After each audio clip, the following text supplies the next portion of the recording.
Carl. Right. 2 o'clock. Let's get Rockbusters rolling. I should just, if people aren't familiar with Rockbusters, then, someone has actually sent in one of their own to test Karl. They've used, I think, the same principle that Karl has, which is, you know, utterly random. Yeah.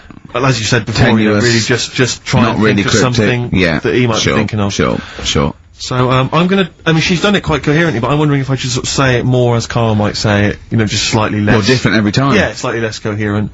So, Karl, this is one for you, alright? Go on. You know, it's Sunday morning. You know, I'm just, you know, I'm in bed, but I don't sleep. You know, but like, Hollyoaks is on, the omnibus, I'm just watching that, you know.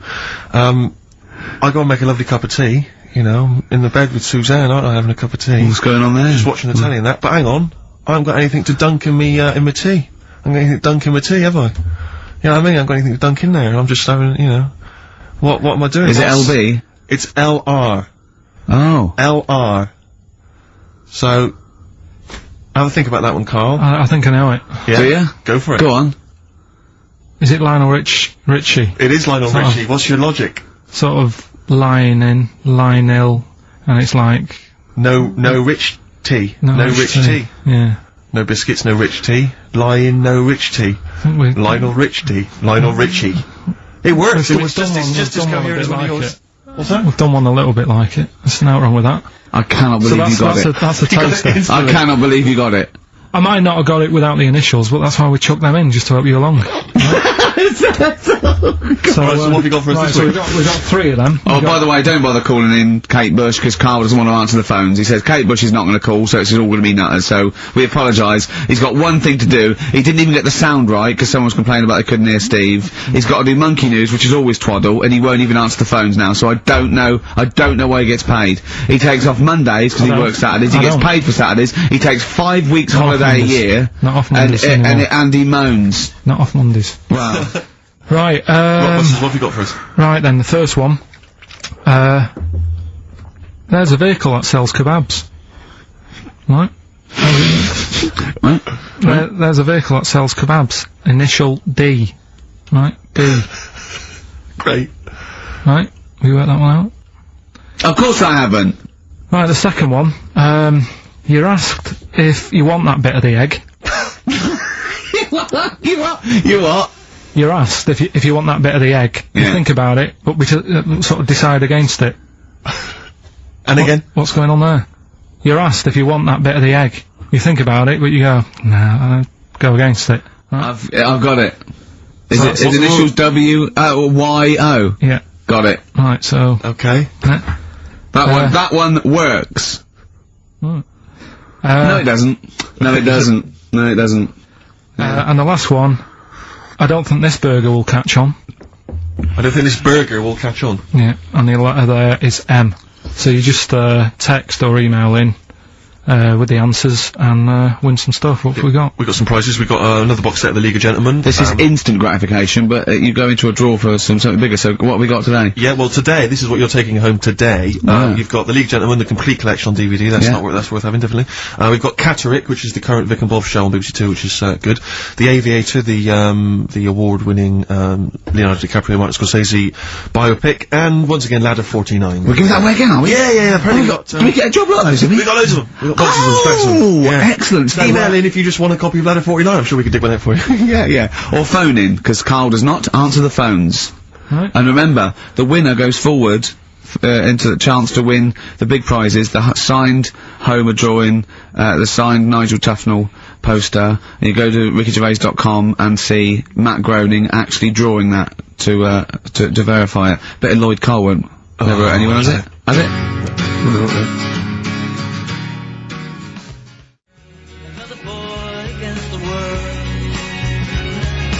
Lloyd Cole, Impossible Girl, on XFM 104.9. Wow. Rick, I'm just reading an email we've had, and it is indeed true. Scores of naked cyclists will be wheeling around London today in a mass protest against oil dependency. The World Naked Bike Ride will see the arresting sight of up to 200 daring riders bearing all in their cycle past some of the capital's most famous landmarks. Have they got to wear an helmet? Are they against wearing an helmet? Well, I think they're trying to make a statement, I would imagine, I don't know. Well, they don't have to wear a helmet. It's not law to wear a helmet on a bike, is it? It's for your own safety. It's sensible. You're right. Yeah. Well, it's also sensible to just pop some pants on. Pop some pants on. Are you going to be popping down there and cheering them on? I'm not going anywhere near it. What are they going against? What's the problem that's going on? Oil dependency. I think, generally we're consuming too much oil, aren't we, in the world, and it's going to run out one day, and we've not got any alternatives. Talking of campaigns and things and that, did you see Sir Bob on Jonathan Ross last night? Sir Bob Geldof. Yeah. You going to walk to Edinburgh or sail to France, Carl? What do you think of all this? The G8. I think it's good that he's doing some stuff for the world and what have you, but I probably won't bother. No. Having a walk. What do you make of all this campaigning? He's dedicated his life to this now, hasn't he? Yeah. I mean, it's interesting. I was watching him last night, and I respect the man. I mean, he used to work here, didn't he? Did some shows and that. Mm-hmm. It's good. It's alright that he can do it, but... I assume that's not why you respect him. I assume you respect him because he's trying to save a nation, as opposed to used to work in XFM for a while. Yeah, I know, but I'm just saying it's good that he's given up a lot of his time to, try and save the world and that, but, there's a bit of me that's kind of like, is he wasting his time a bit? Right, well, what do you mean wasting his time? Well, he tried it before and... No, wait. What he's trying to say is that the G8 are I think the 7 most, rich, wealthy nations in the world, and Russia, and they get together and they can wipe out the third world debt. I.e. they owe us billions and billions of pounds, they can't afford to pay it back. So he's gonna say let's wipe the slate clean, and pledge, I think, a lot more aid and stuff to them, isn't it? Mm-hmm. So what do you think of that? But, won't they just do it again? Right, what's you thinking? No, I knew I had a little diamond in the rough here. I mean, obviously, I admit, I brought this up because I really wanted to know what Karl thought of it. Sure. Yeah, I had ulterior motives. It wasn't just for awareness, for the very worthy cause. It was because I know, look at him looking at me. Look at him, he looks at me like a cat. Honestly, it's like there's nothing behind those eyes. Right, what do you mean? They're just gonna run up the debt again, you think? Well, what I mean is, right, when I was a kid, right, and I wanted to go to the arcade, I'd borrow a quid off my mum, right, and she'd say, don't come back asking for more and what have you. But I'd have a go on a pinball machine or whatever, game on a fruity, and then go back, and she'd go, can I have some more money? And she goes, have you ever you a quid before? And I go, I know, but I'm on holiday, and she goes, there you go then. And then I go off and do the same thing. I didn't go, no, I wasted the last one, I'm gonna pop this in the bank. Right. So you think that's what's going to happen with... That's a nice metaphor. So what do you think happening there? That the Africans are blowing it down the arcade. Instead of putting it towards a fishing rod, they're blowing it down the arcade. I'm trying to win a watch.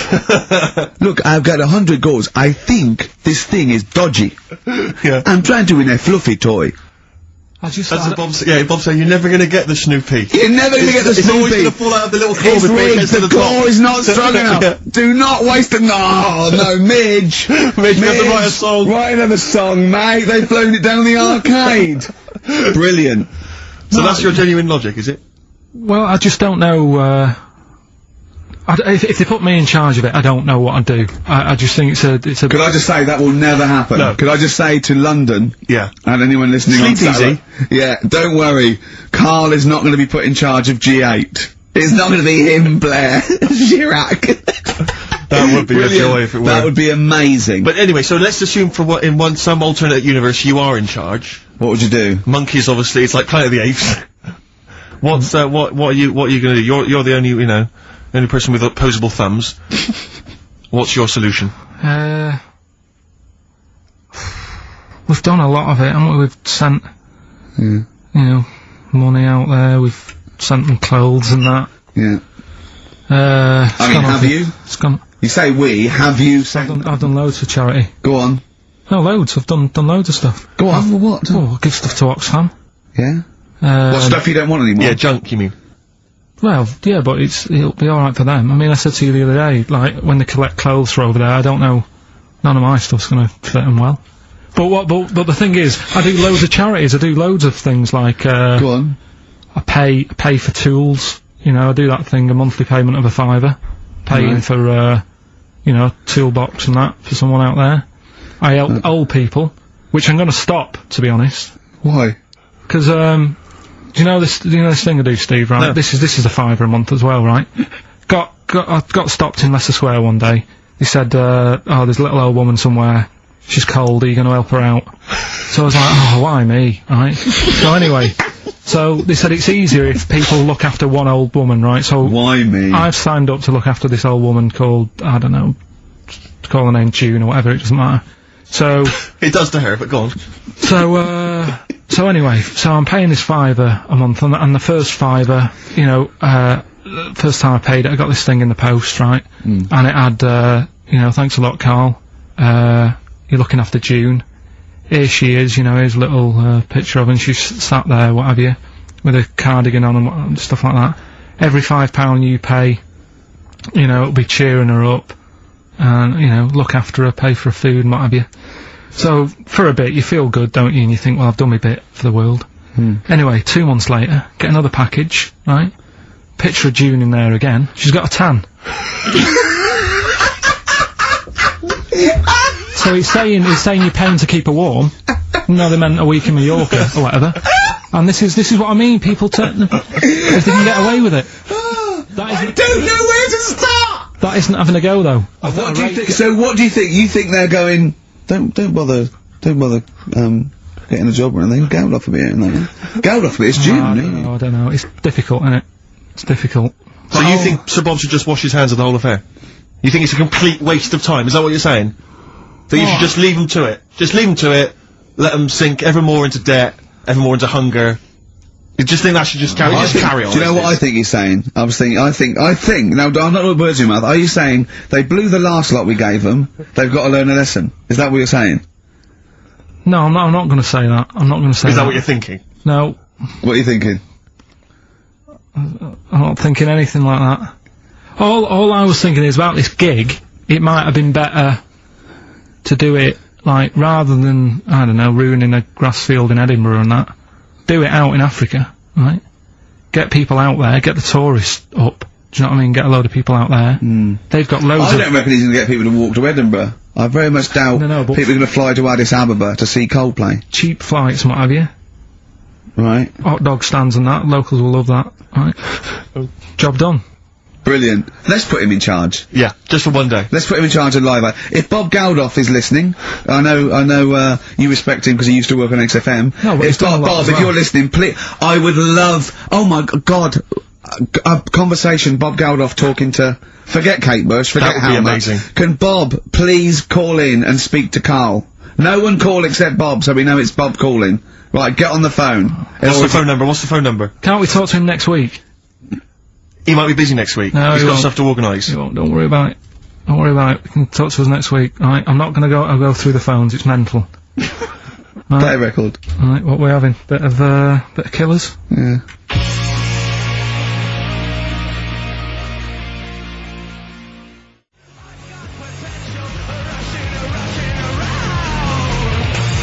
The Killers, somebody told me on XFM 104.9.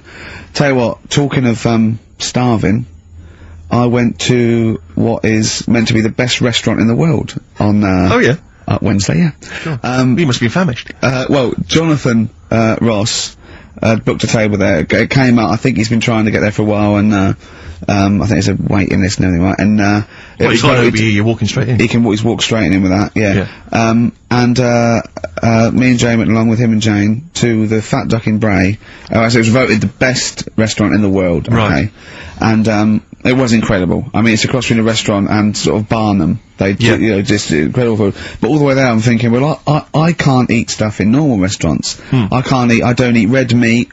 I'm squeamish about things like seafood, anything that's got too many legs, or was a crustacean once, or feeds on worms. I knew that one of their signature dishes was snail porridge. So I'm thinking, I'm not gonna be able to eat anything here. So I was thinking, I had something to eat before I went, and I was thinking they better not have mucked around the bread, right?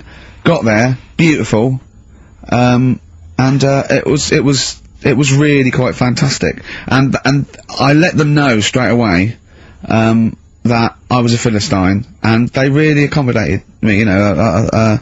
I didn't have the snail porridge. They put mushrooms in my snail porridge, which was more of a risotto, and there's tasting menus and that, and it was really fantastic. But Jonathan, halfway through, on the way there, I don't like travel well, on the way there, he actually phoned me and said, "Why are we taking you to this restaurant?" Good point. Very good point. They know, even if I go around there, they cook me sausage and mash. Yeah. Or, do you know what I mean? Well, you have the palate of one of those kids from the Jamie Oliver school dinners programme. They've got the lovely Jamie Oliver cooked, you know, kind of, ratatouille, but they're going for the sort of chicken Twizzlers. Well, no, chicken. I love chicken. I like the chicken I can eat. I'm squeamish about red meats. There's nothing I've you know, it's a mixture of, it's not morals. There's only one thing I don't eat morally, that's veal. But the other thing else is just like, if it's got eyes and legs and things sticking out of it, or there's But it hasn't got eyes and legs things sticking out of it. What are you talking about? I mean, it just infuriates me. I actually got to a point now where I refuse to eat out with Ricky. Because I can't, it just sucks the life out of me. It actually makes me depressed. I can't enjoy the experience. If you go to an awards do, they bring out lovely food, you know, 3 courses, and you're whinging. You're always whinging. Which is hardly cooked, followed by lamb. Lovely bit of lamb. Who doesn't think lamb is the best of all the meats? Oh. And you you whinge, you complain, you look at Jane like a little boy who's like, "Oh no, why have you brought me here?" You are just, and I tell you, and I put it at the, you know, I don't want to, you know, badmouth people, but I suspect it's your family. I suspect it was your upbringing. I imagine, you know, I imagine that if I came to your house, you know, late 60s, early 70s, came round to your place in Reading, it would have just been the smell of chip fat. Just everywhere, pervading, just one of those chip fat fires that's just, yeah, like you say, constantly, 24 hours a day, just bubbling away. I used to eat beef and pork and that, and I used to have to, eventually, when I was getting sort of squeamish and getting older, I'd make her burn it so much that it was just like chewing on a piece of leather anyway, where I couldn't stand the sight of blood or so. A salad in your house would have been I'll tell you what, a pickled onion and a packet of crisps. No, a salad in my house, right, was when it was summer, we were out in the garden, lovely salad, grated cheese, grated egg, 2 bits of beetroot with your leaf, a pickled onion, and a packet of crisps.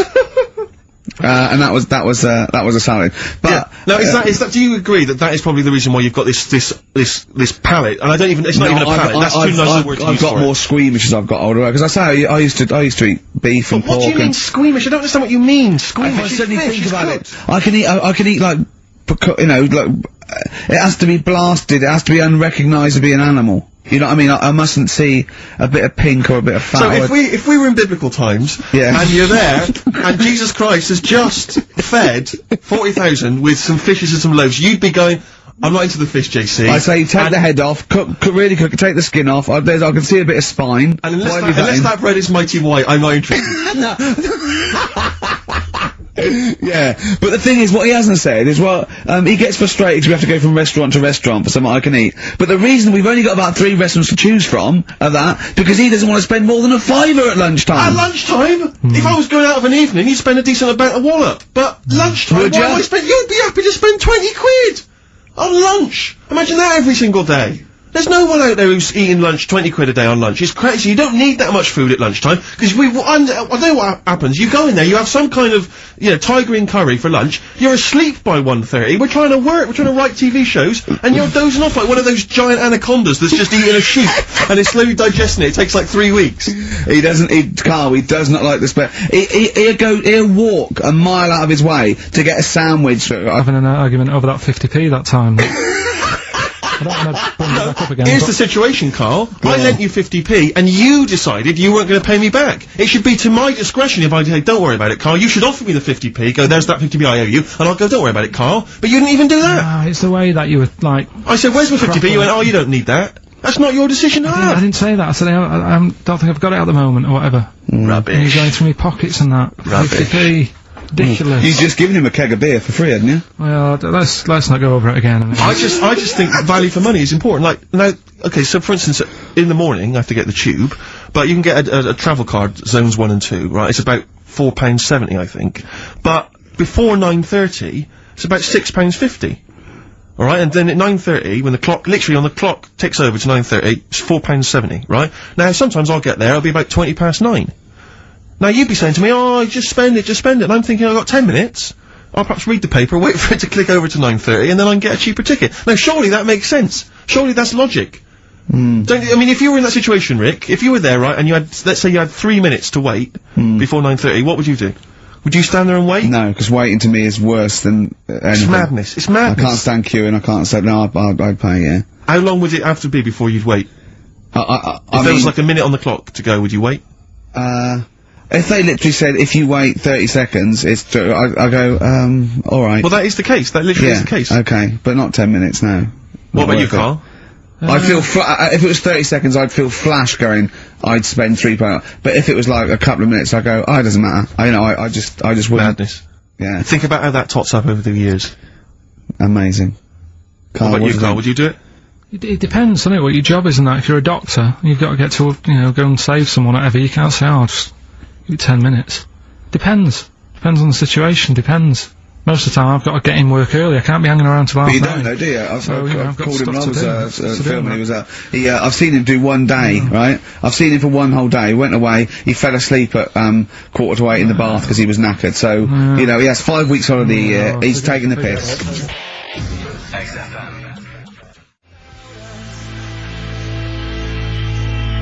Feeder, pushing the senses.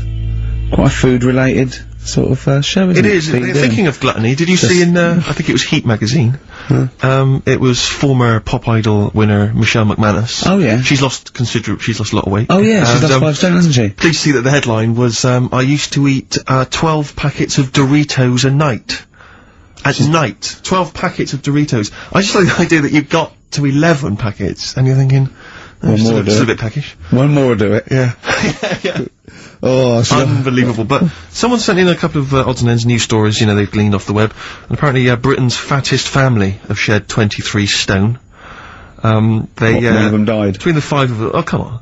Between the 5 of them, the Phillips family from Worcester weighed more than 100 stone. Jesus. Well, how many are there, though? They spent 5 of them, and they spent £300 a week on food. An evening meal consisted of an all-you-can-eat Chinese buffet and another ice cream stop at McDonald's. The mum, she was generally happy, like Carl is, but she said she used to get upset when she couldn't buy clothes for her kids because the shops didn't stock anything above XXXXXL.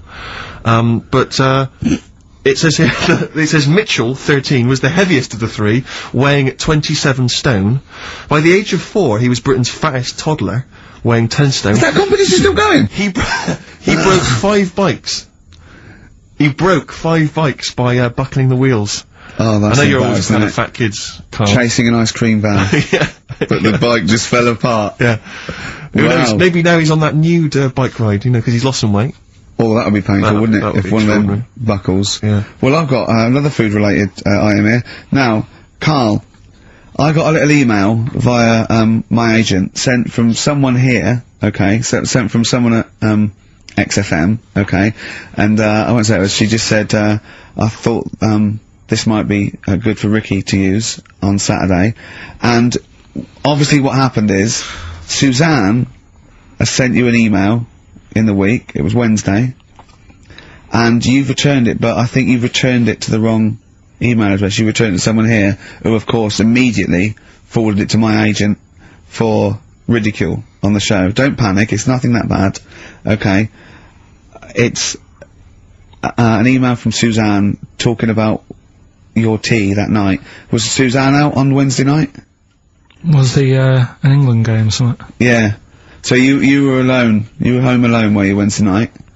Yeah. Did you enjoy your meal? Was it a quiche? Go on. Right. From Suzanne to Carl. Take the quiche and put it on the baking tray. Cook for 30 minutes on 190. Take lettuce and put on plate. Take 3 tomatoes, wash and chop into quarters. Place on lettuce. Take an avocado, chop in half. Remove the stone. Peel skin and slice. Place on salad. Put salt and pepper on, and a dribble of olive and balsamic vinegar dressing. Right? In brackets, small bottle behind the cafetiere. Right, in case he's reaching for bleach. Yeah. That's it. Should have put everything else away. Right?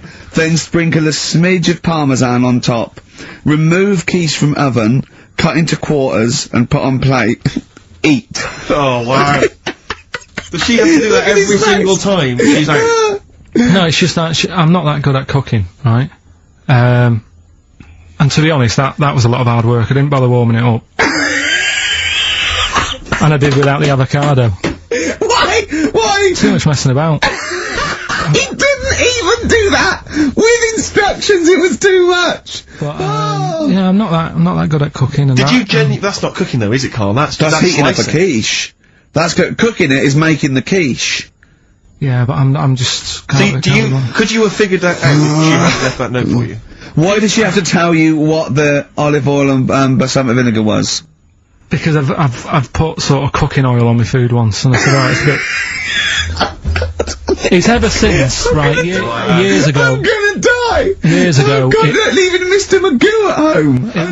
It was ever since I put sausages in the toaster that, What do you mean? I nearly set the flat on fire. Because, do you know, like, when you're grilling food in a pan and all that? Yeah. Sort of sausages spit and it goes everywhere, doesn't it? And it makes everywhere greasy. So I thought, well, just want to warm them up. Yeah. Bung them in the toaster. Yeah. What And happened? she sort of caught... They got stuck and they sort of caught on fire, I imagine. She came in just as I was sort of plunging it, and what have you, came in from work. Said, what are you doing? I said, I'm in sausages. Well, the oven isn't on. I know, they're in here. What, you turn it off? Panicking and that. But I've never been into it. I've never been into cooking and that. At school and stuff, I didn't bother doing it. Oh, every time Suzanne comes home, she must think, please be the house still there. Yeah. Please not let me hear a fire engine as I come round this corner. Oh God, she comes and goes, oh God, thank God. I bet she's always happy to see you when she gets home and you haven't burned the place down or introduced some howler monkeys or something. Unbelievable. What I find extraordinary is there are people who are in sort of care in the community who don't need instructions No. on how to prepare food. Oh, they can do it, yeah, you show them once. Yeah, they absolutely. don't. Whatever you do, don't put sausages in the toaster, Johnny. Do you know what I mean? Yeah, and they've learnt it. They don't put sausages in the toaster. Yeah. They put their fingers in. Are we doing Rockbusters answer? Oh, Let's play a song. it's what London's waiting I'll tell you for. what, we'll play a song and do Why not? Rockbusters, yeah? It's worth waiting Plus, for. have we still got Monkey News to come? Yeah. Oh.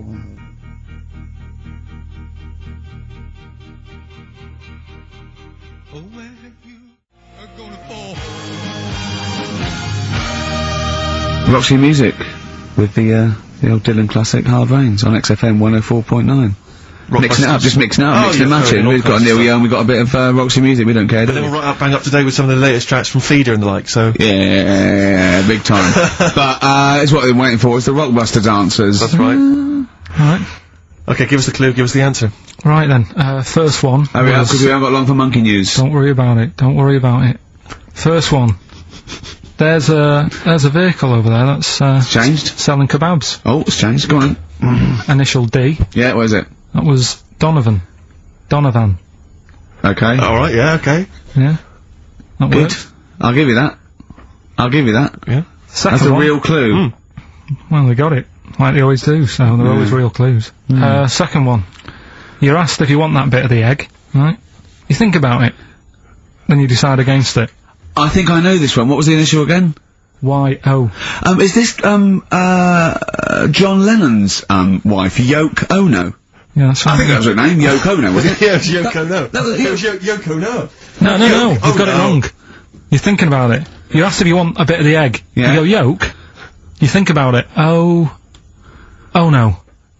Oh, so you say it twice, you stutter. So No, it's no. Yoke, oh no. No, you didn't No, her wrong. name's Yoko Ono, though. Yeah, Yoko Yeah. Ono. Listen to the clue again. Okay, no. Listen to the clue. So what you say is, do you want this bit of the egg? You look, oh, the yellow bit, no. Yolk, oh no. Yolk, right. oh no. Yolk, oh no. Yolk, oh, no. Oh, yolk. Yeah, go on, brilliant. Yeah, okay, yeah, Yoko, no, yeah, go on. Works Yeah, perfect. next, yeah. And the last one was, I don't think this burger will catch on. That was, initial M. Yeah. McFly. Right? So, there's your three clues. Which one? It won't catch on. Well, who'd want to eat that? You know what I mean? It's like a Mac burger or whatever, Mac chicken, McFly. Don't want one, put it back, we'll have a chicken. Right? So who's got the three then? Well done to Ian Shillham from Mansfield, who's got all those answers right amazingly. And he wins all those great prizes, including Ladder 49, starring Joaquin Phoenix and John Travolta, which I don't think anyone's ever seen. There's 49 of them. So. And he wins that, but he also goes forward, as you say, to the big draw, which will come up at the end of it's our little to run. win the signed Homer saying I like Carl 'cause he's stupid like me, and you can see Matt Groening drawing that to know it's real on rickygervais.com, and you can win that and a signed Nigel Tufnell poster. Brilliant.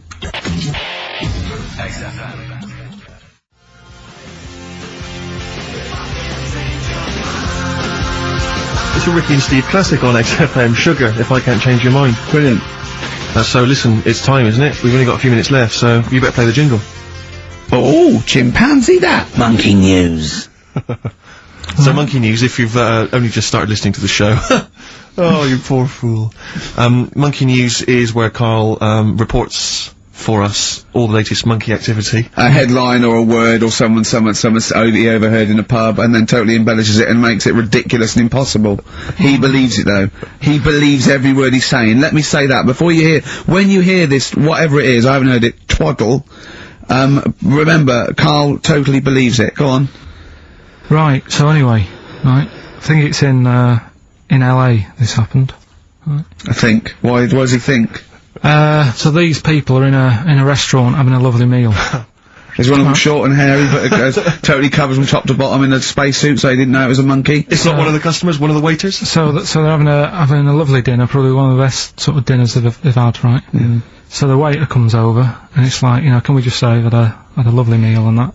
Right, it's the chef. Because it is. Can we see the chef? Yeah. So can we just, you know, see the guy who cooked it? Of course. Yeah. Short fella, hairy? So the Wearing waiter said, to be balaclava? honest, Doesn't say much. the waiter said, look, he's busy, you know, he's got meals to cook and what have you. He hasn't really got time. He said, only take a minute. He said, no, I prefer it, you know. So this is a restaurant in LA that serves brilliant food. I'll pass your message on and what have you, right? So So he sends for Monkey Pierre so White. it's a bit anyway. So they go out, right? They go out to the car and they notice the kitchen door's open. Yeah. Right? Yeah, of course they do, because they're going to discover something that I don't know. So They're going to hang on, this, just out of interest, this, where did this, chef train before we see him or reveal, you know, what he might look like or like to eat? So anyway, so they pop their head in and think, we'll just nip in and go, Yeah, you why know, not? love fruit salad or whatever. Yeah. So they stick their see head the in. human, we better see the human chef. You never guess what? Go on. Monkey stood on a chair, right, cooking veg. Right, so anyway, so they're like, what's going on here? What do you mean? What do you mean he's cooking veg? What is he doing with it? Well, he's stood on a chair by the cooker and he's chopping stuff Oh, up, he's chopping as well now, he's and all like that. isn't it? Yeah. It's got a little, you know, he's got the bosses in there, they're like a bit shocked. So he's a bit panicking because he's got this monkey working for him. So they say to him, what's going on here? We didn't know this is what's going on, you know, why have you got a monkey cooking stuff? So he said, well... Incidentally, a monkey, I should point out, who probably doesn't need instructions from its girlfriend.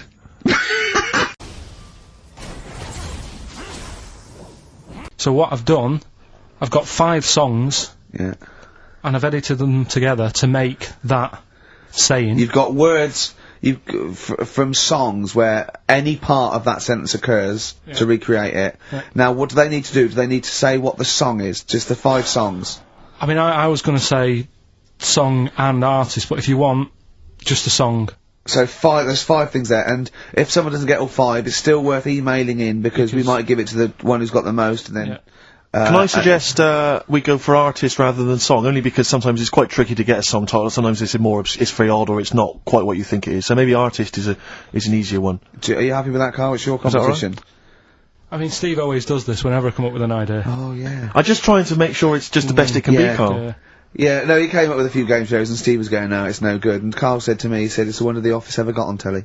Yeah, but, well, we shall see how Cheapest Chimps plays out. But frankly, the fact that you said to me, Steve, I've come up with the best game show ever, it's called Cheapest Chimps, what's the idea? I don't know, I just like the name. It's something to do with chimps. I thought, well, I'm not sure that's the best game show ever. And what was the other one you came up with that you told me I think about? a few people will be disagreeing with him, Karl. I think people will say that Cheapest Chimps could be the best game show ever. You know, when I was at school, people like you, I really didn't like. You're a stirrer, Gervais. He flits, doesn't he, from one side to the next, Karl. The one thing, we may argue, mate, but at least we're consistent. Ricky Gervais flipping from one side to the other. One day he's on Karl's side. When was the last time Steve wrestled you to the ground and got you in a leg clamp? No, you're right. Never. What, is that supposed to be a good thing? Well, did you see us? Yeah, I saw you struggling in Carl's office earlier. He was punching my legs to release me. We were on the floor, and I was squeezing him with my mighty legs, wasn't I, Carl? What? It was like, I imagine that's what a crab feels like when an octopus has got it. We were playing that, weren't we? So anyway... So, I'll play you this clip now. It's 10 seconds long. We'll play it a couple of times, because you'll need to take it in. So here it is then. What are we saying? We're saying artists? Let's go with artists. Artists. So email in ricky.gervais@xfm.co.uk. Name the 5 artists it has taken to make up the saying, Give "There's that this email hairy address Chinese again. kid." Give that email address again. ricky.gervais@xfm.co.uk. There's this Right? hairy Chinese kid. Here we go.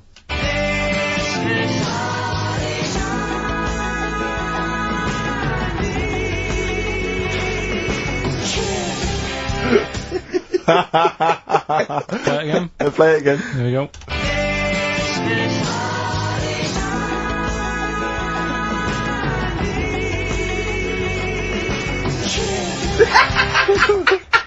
I think you better play it once more. Oh, I've got them. Have you got them all? Yeah. That's nice work. Here we go.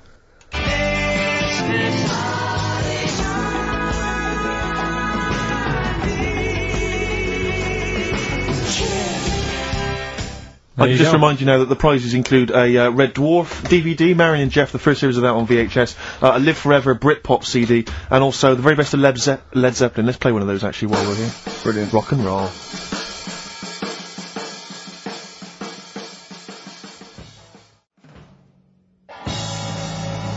One of the prizes on Carl's competition this week is the very best Led Zeppelin. That's obviously rock and roll. We've also got a Live Forever Britpop CD, Marion and Jeff, and Red Dwarf. And should we play it again so people have There's got this another hairy chance? Chinese kid. Who Yeah. are the artists? Here we go.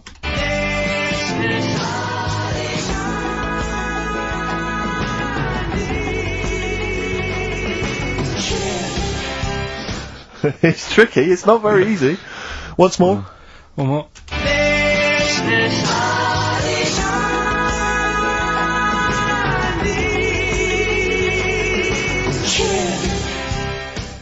Quite Well, hard. there you go. ricky.gervais@xfm.co.uk. Those prizes can be yours.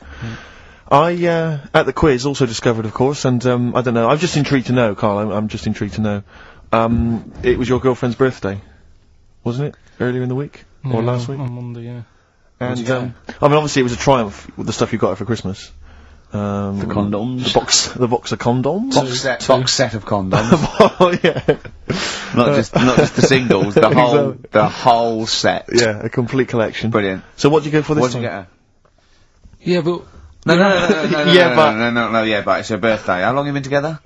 About 9 years. Okay, so, ooh, God, it must cost you so much. I know, but it starts getting tricky, doesn't it? Because I spoiled her a lot in the first few years. Yeah. So then you Here's start- a packet of rubber bands, enjoy them. Oh. Well, it's what she wanted. Okay. I mean, you're making out as if... No, everyone wants paper clips. Come on, what did you get her? Got her a new pair of gloves. Right. Alright, well. And? What, nice leather ones from Selfridges or Harrods or something?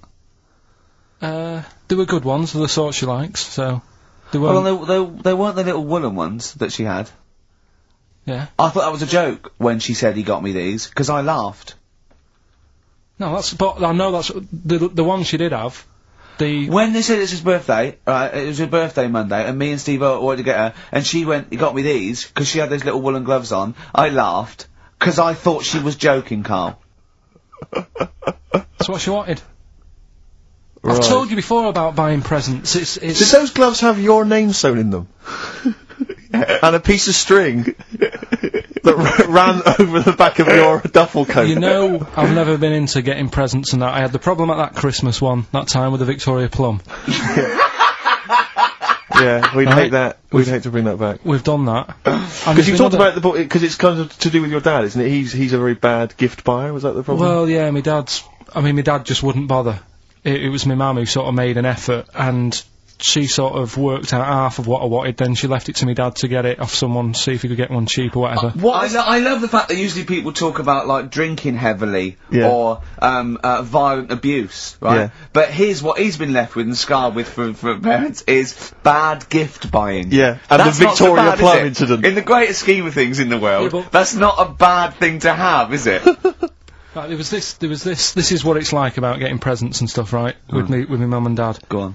My mate Colin, right? He Colin had Makin? no, Colin Bailey. Oh, right? He had a little Sinclair Spectrum, right? Yeah. Computer, Yeah. which was like the thing to have at that time, right? Yeah. Used to always go round to his house. The deal was Not the one you had to play through the window because you weren't allowed. no, that's another lad. Oh, right? yeah. This is a different lad, and the deal was he came to our house, and my mum gave him a pie. And then I'd go round to his, and I'd stay there for a few hours playing, you know, Hungry Horace and stuff like that on it. Sure. Right? Now, my mum and dad knew that I really wanted one of these computers, right? So I waited about a year. Came round to Christmas Day, I thought, I reckon, might have one. Turned out, they bought me the wrong one. They bought me a ZX81 instead of a Spectrum, right? And, Christmas Day, I'm there trying to load the games up, it's not working, I'm thinking, what's wrong, right? And the thing with me, when I was a kid, I used to get quite sort of agitated. This is the moment. Right? I found out that it needed a Rampack to make it work, right? Looking in the thing, and it's saying, and make sure you put your Rampack in the back. And I was like, oh, where's the Rampack? And my dad's going, I don't know, I've got you the main bit. That's it. So, I was that wound up, I just was sick, right? Just sick. I didn't feel sick or anything, I just was like, oh god. Went to the sink, just sick. Because I was that on edge about it. I said, come on, we've got to get one. And my dad's like, Tandy's shut, we're not gonna get anything today. Ruined again, Christmas Day. That was after the year when my train set got blown up by our kid. The following year, no Rampack. And now you ask me why don't I get good presents? He's scarred. He just I'm threw gonna up. die. Honestly, I'm gonna die. He's just screaming sick. Yeah. There's no Rampack. Did you get to the bottom of it? Why wasn't there a Rampack? You have to buy them separate. Oh, That's why right, I'm okay. cons. What do you mean I can't play Frogger? Oh no. So, wasn't there another incident when you threw up? Spontaneously threw up? Oh. Through sheer anxiety? I do get it. It's not so much now because I've relaxed a bit, but as a kid I used to be quite on edge all the time with certain things. Do you think that's what happened to your The cat wind. that kept being sick? That it didn't get the food it wanted? And it just threw up? Do you remember that? Yeah, yeah. God, so they shaved it. Yeah, but again, you see, the cat thing, I mean, it's mad. I was thinking about it the other day, right? I used to think I had quite a normal upbringing, You didn't. right? And someone was talking Your about the mother cat. once told you not to go to school because it was windy, Carl. It Yeah. was not Right. a normal upbringing. The cat was being sick, so she shaved it, so it was easier to clean. Right, well, my mum and dad went on holiday, right? And I stayed at the Ross's down the road. Oh, yeah. Only a kid, must have been about 5 or something, right? And, I was always running around in the house. I had a lot of energy as a kid. What the Rosses did, they had this cat that was dead violent, the most violent sort of angry cat I have ever witnessed. A tiger. It was, honestly, Steve, if it was bigger, it would have been, because it was just always having a go at you. Yeah. If you went to pat it on the head, it went to bite you and stuff. And what they used to do with it, to stop me running around, I'd sort of be running around, and then I'd get a bit tired, and they'd say, have a lie down on the settee. So I'd lie down on the settee and I'd nod off. And what they used to do, I'd wake up, and they'd have put the cat on my belly. Right? So I'd be scared to move, because it's like it's going to get me. But it would keep you there. It kept me there, and it used to sort of slaver on me, and they'd sort of, you know, go out or whatever, and I'd be lying there. That's not normal, is it? Carl, sorry, were you created by the Brothers Grimm for one of their fairy tales? What kind of a life is that? A cat paperweight to keep Carl in place. He keeps blowing around. It's windy. We'll have to weigh him down. Be careful. Your mum probably told him that it's a windy day. You got to get something heavy on him, otherwise he just gets blown into the road. God. Bless him. Carl, let's just hear your thing once more. Give One people more a time. final chance. Alright, here we go.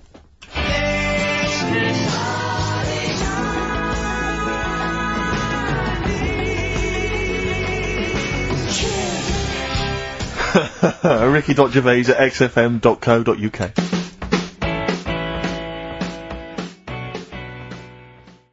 Can't stop the spirits when they need you.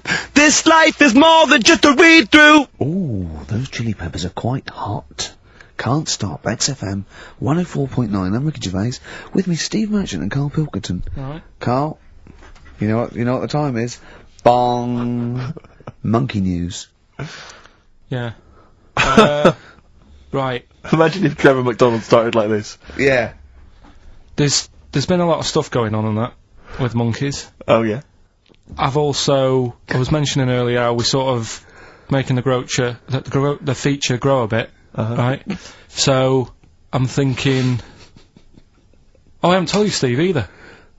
I've actually been asked to write a thing about monkeys. A poem? No, for a magazine called Something Apes. Right. They want me to do like a column, 500 words. About monkeys? Anything I want on monkeys. Anything. What are you going to write?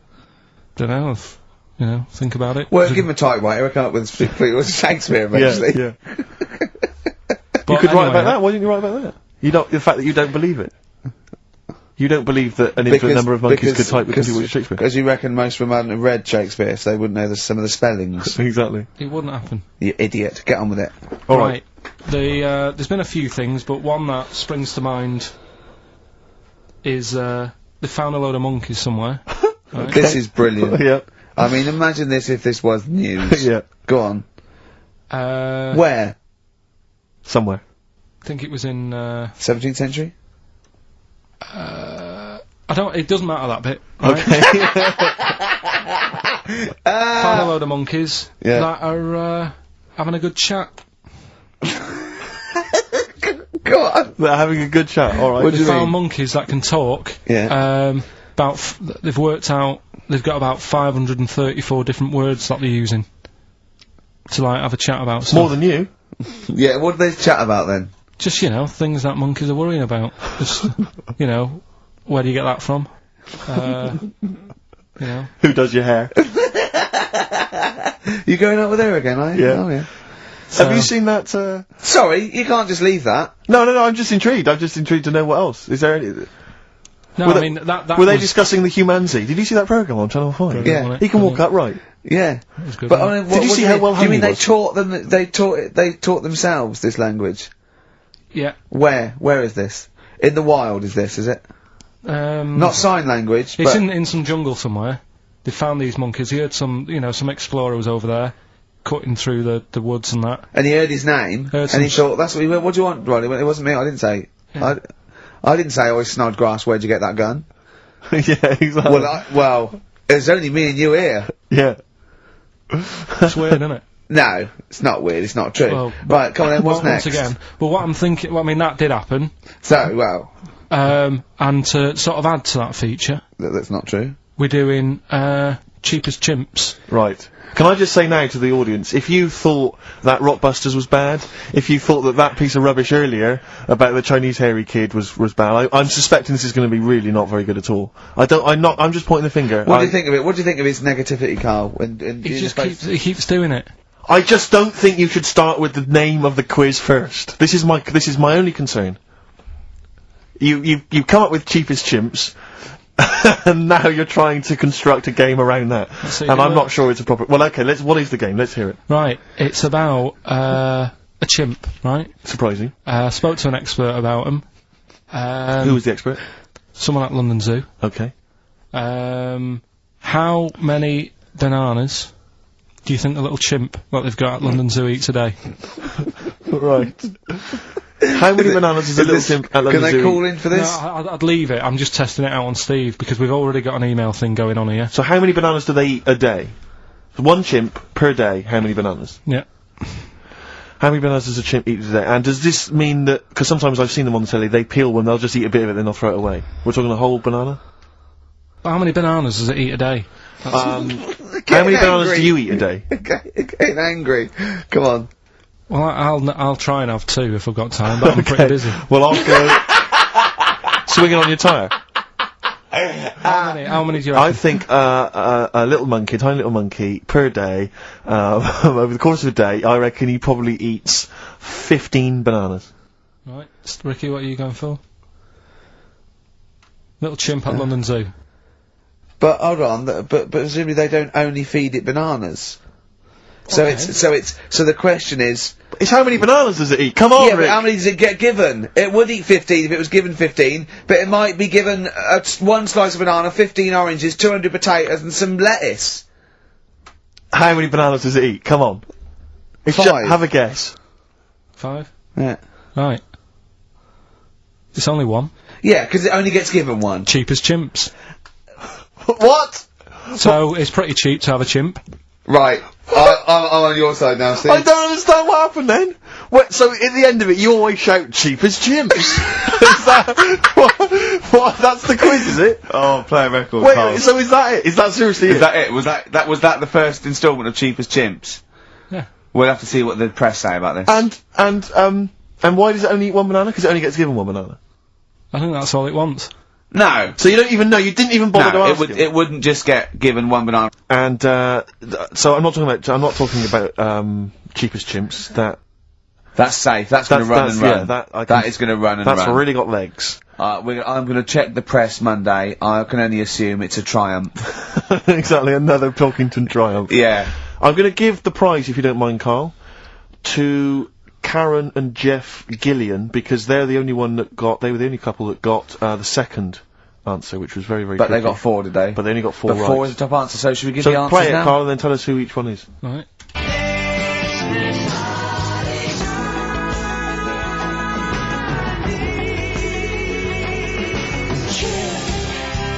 So there you go. I didn't know the second one. There's Play it this again. very Chinese kid.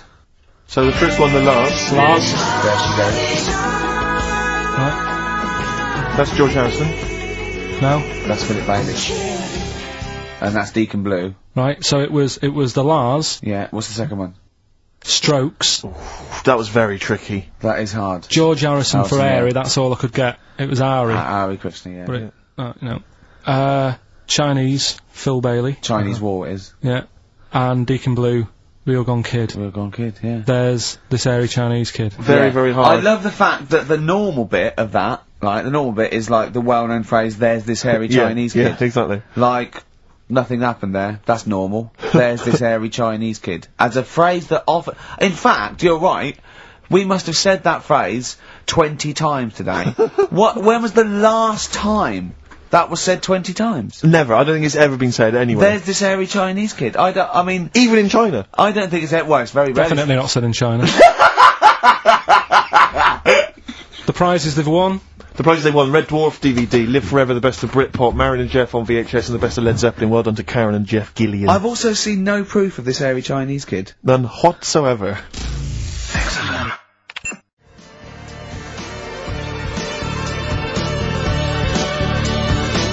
Alpine Stars, Burning Up on XFM 104.9, Ricky Gervais, Steve Merchant, Karl Pilkington. Steve, you were out of the room there. Mm-hmm.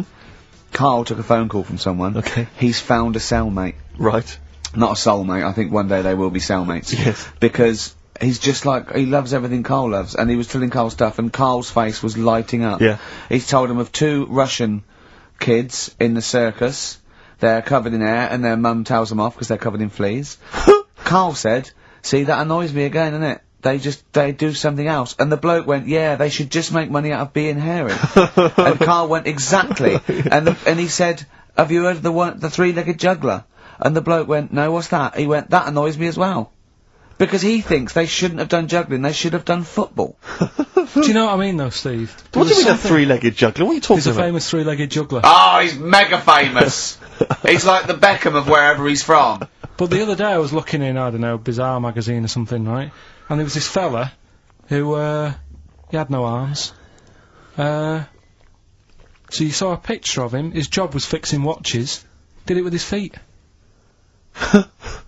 Go on. Well, it's just, why pick the most hardest job to do when you haven't got any hands? Crush grapes. Or...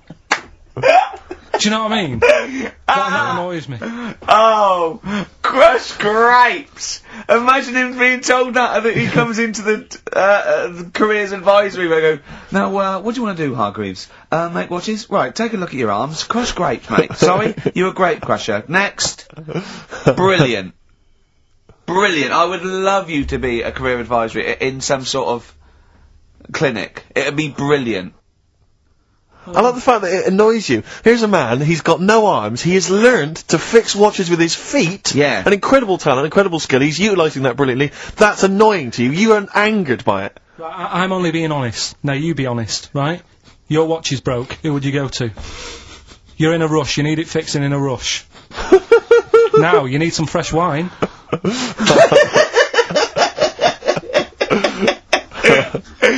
Be honest. Oh, you're amazing. But what's this thing that you've been talking about, this video? Freaks, right. It was a thing that was banned for like 50 years. I think it's been taken off again, but I don't know why, if it's just been deleted, right? It's a quest. If anyone out there has got a copy of Freaks on DVD or VHS, can Karl borrow it, please? I mean, I almost want to set up a camera to see him watching it. It's absolutely real. They used people in the circus of the time. I think it's the 20s or 30s of the Depression. And there's people, there's Coneheads, there's a bearded lady, all genuine. There's a bloke they call the Human Slug, who's got no arms and no legs, Karl. And he's just there, and he rolls a cigarette and lights it with his mouth. I think I've seen his brother, who isn't called the Human Slug, is called the Pillow. Right. How does he make a living? He, Does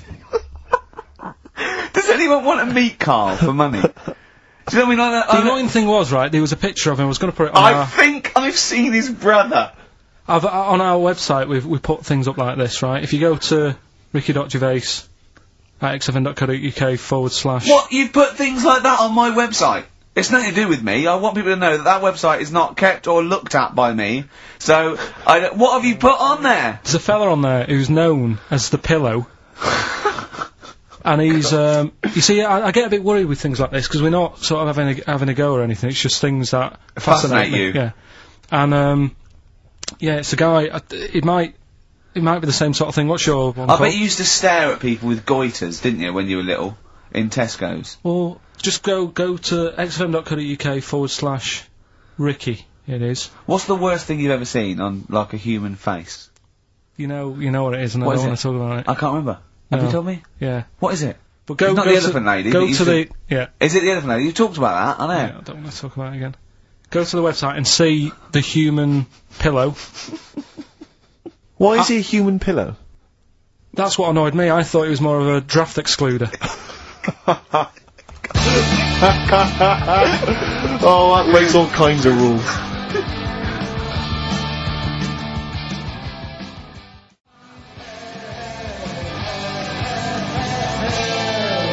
Buzzcocks, harmony in my head. Now, things are flying here at XFM. People have called in. There is a video of Freaks on the way. Karl's gonna see that within the week. That's exciting. That is exciting for me. Do you know what I mean? About our education of Karl. We started off trying to teach him about science and history, and now we just find that he likes pictures of hairy Chinese kids and Who women. Who doesn't? No, true. You've got a theory about pictures of freaks, haven't you? You see, you always bring things up that I don't want to talk about, because I'm really worried that people, if you've just tuned in for the first time, it's the first time you hear it, and we're talking about hairy Chinese kids. Yeah. Talking about the human worm. Karl, listen. People don't think that you're taking the piss out of those people. They lump you in with them. Do you know what I mean? They think that you're a freak of nature. So you can say anything you want. Do you know what I mean? Because it's honest, it's from the heart, it's genuine. So, don't worry about that. Yeah, but Suzanne was saying last night that I've got a heart of stone, or whatever it is. Why? Because I wasn't crying at Comic Relief. And all I always used to say to her, get out Elephant Man, let me watch that for 30 minutes, I'll be crying my heart out. Why? Why do you care about that but not... Because it's, that is more real, isn't it, right? Think of John Merrick. Sorry. What, the film starring John Hurt is more real than footage of starving people in Africa? No, but what I'm saying is, think about... See, this is why I didn't want to bring it up, because people are gonna just say... Well, you're allowed to cry at what you like. People can't have you for not crying at someone and crying at someone else. Imagine that, like, if you've seen the film, you know, his head's all, you know, messed up and that. Yeah. He's getting picked on all the time. Yeah. By Michael Elphick, I remember. Yeah. it's just really, really sad. Whereas, you know, we're trying to help But out you give him a bun people. and he forgets it. Do you know what I mean, though? He never forgets, Rick.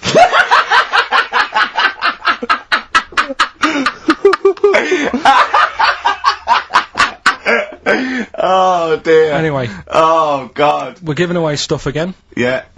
Time Tell for me the your film. theory about freaks who have their picture taken. No, I'd leave it. No, can I tell we'll you? do it next week then. Can I tell you what this Go is? on, quickly, what is it? Right, when he sees a little picture, like in these books he's got, he carries round those Oh, yeah, things, yeah. right? And there's like a fella with a little head with some like, able-bodied people. He goes, the only reason they got to take that picture, right, was so they could show their mates, say, look at me, the little fella with a little head. That's his theory. Yeah. For every picture of a freak, they're being Right, Steve, let me describe the picture to you. This little fella with a little head, Right.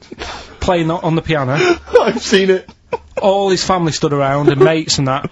When have you ever seen a picture of someone playing the piano and everybody wants to be in on it? Doesn't happen. Maybe it was one of those kind of Christmas cards they It sent out to wasn't, everyone. it wasn't. You could see one of them was like in a rush to go away. He was probably planned to go out, and he was like, but they were taking a picture. It's, oh, I'll be in it then before I go out. And it was all, it's out of order. Yeah. If you say, do you know the one I do know what you mean, There yeah. you go, What about the one in the, when you went down to Cornwall, in that little We'll talk pub? about that next week. What you want to get on, do you? Yeah, right. We've got to give away another prize. Yes, you lucky people. For those of you that haven't seen it, and do not have the requisite £4.99 to buy it yourselves, you can win on VHS cassette, panned and scanned. Billy Elliot, the special edition, includes bonus documentary, The Billy Elliot Boy. Oh, and, I'd like to see how they really sort of made that film. Exactly. Well, it's the hit film Billy Elliot, and you can win that on VHS. Because Carl, I assume you have included yourself in an excerpt from the movie. Taking a scene from the film. Who do you play, Billy? I'm playing the part of Billy, Brilliant. and we'll have a question at the end of it. Yeah? Brilliant. 2, 3 part of all way and go. Alright. Just been down the valley. So I don't know where you... What are you looking like that for? What's wrong with Bally? What's wrong with Bally? Yeah, what's wrong with it? It keeps you fit and that. What do you think, Auntie Nora? You think about me doing Bally? I used to go to ballet. There you go. She used to go to Bally. Used to say I could have been a professional dancer if I'd had the training. Bet you were pretty good, weren't you? Wasn't the time you had wind for 5 minutes, was it? But you well glided across Will the you floor. shut up? What's wrong with Bally, anyway? For girls, not for lads, Billy. Lads do football or Well, I've done that, yeah. boxing or... Did that for a couple of weeks, so... Wrestling? Wrestling. Yeah, wrestling, yeah. Friggin' Bally. Well... Don't worry about it, anyway. Just... Is it alright if my mate Wayne stays over tonight? He just wants to sleep over. He's just coming over to... Wayne, sleep. Yeah, he just stays over. I'm not gay or anything, it's just... I don't fancy him, I'm not... Yes, you do. I don't... Yes, you bloody well do. What, just because I want my mate Wayne to sleep over and I've started doing ballet, that turns me into a gay man, does it?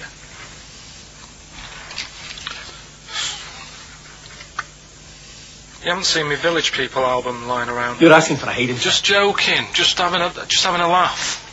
Just didn't mean... I've had enough in here, I'm going out. Look, from now on, you stay here. You look after your nana. Got it? Yeah. Yeah. Alright. Well, there it is. What's the question? Powerful. I'd like to know what was the name of the actor that Carl was taking the role of. Does that make sense? That's not Yeah. grammatically quite right, but Well, anyway, that's yeah. fine. Who was the young lad that Carl was taking the place of there? Name of the actor, not the character. And just email in ricky.gervais@xfm.co.uk. You can win yourself. You gotta be fast. You can win yourself a VHS edition of Billy Elliot worth £4.99 price. I'm going to leave the sticker on, which has actually got the price on. Brilliant. I'll leave that on so you know just what you've got in your hand.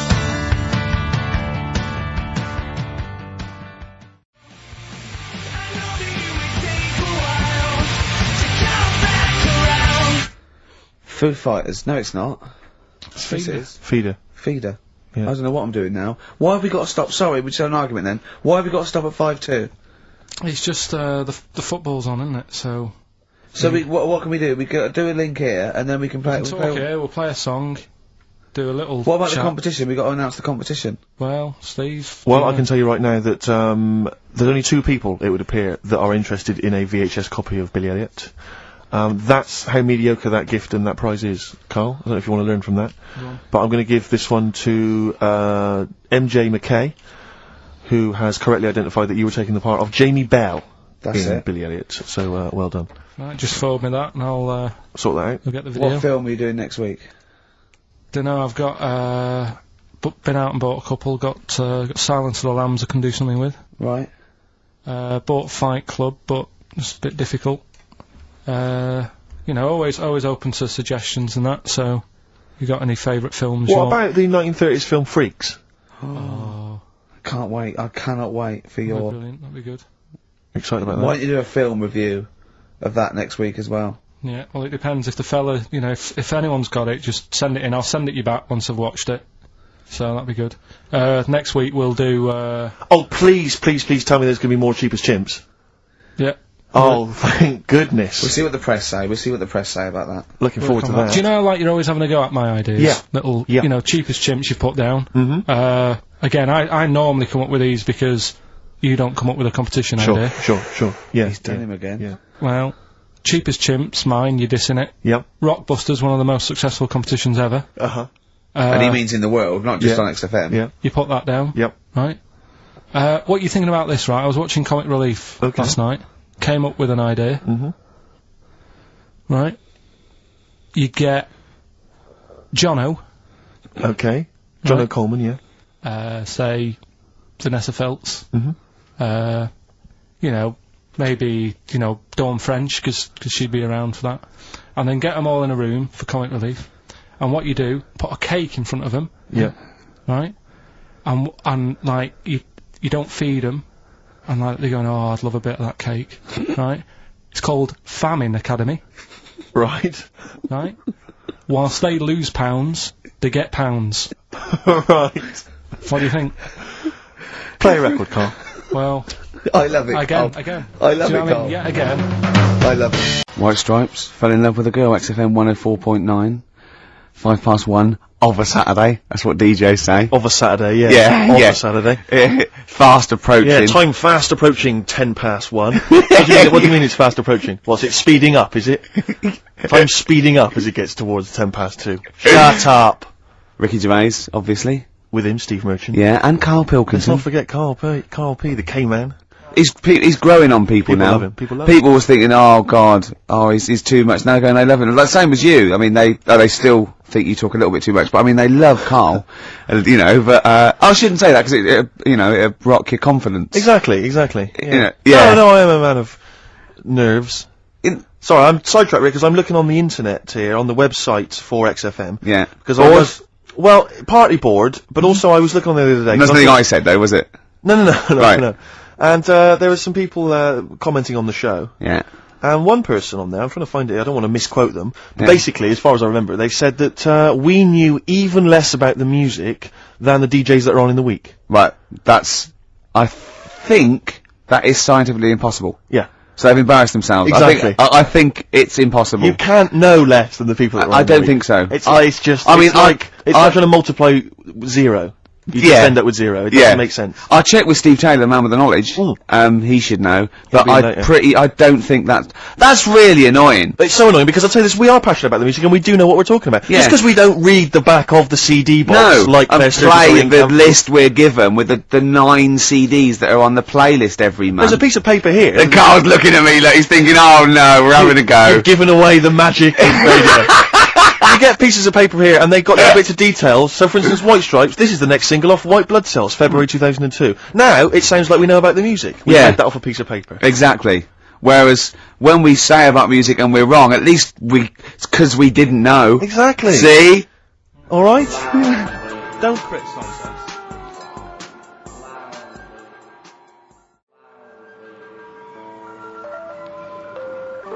Look at the All-Stars.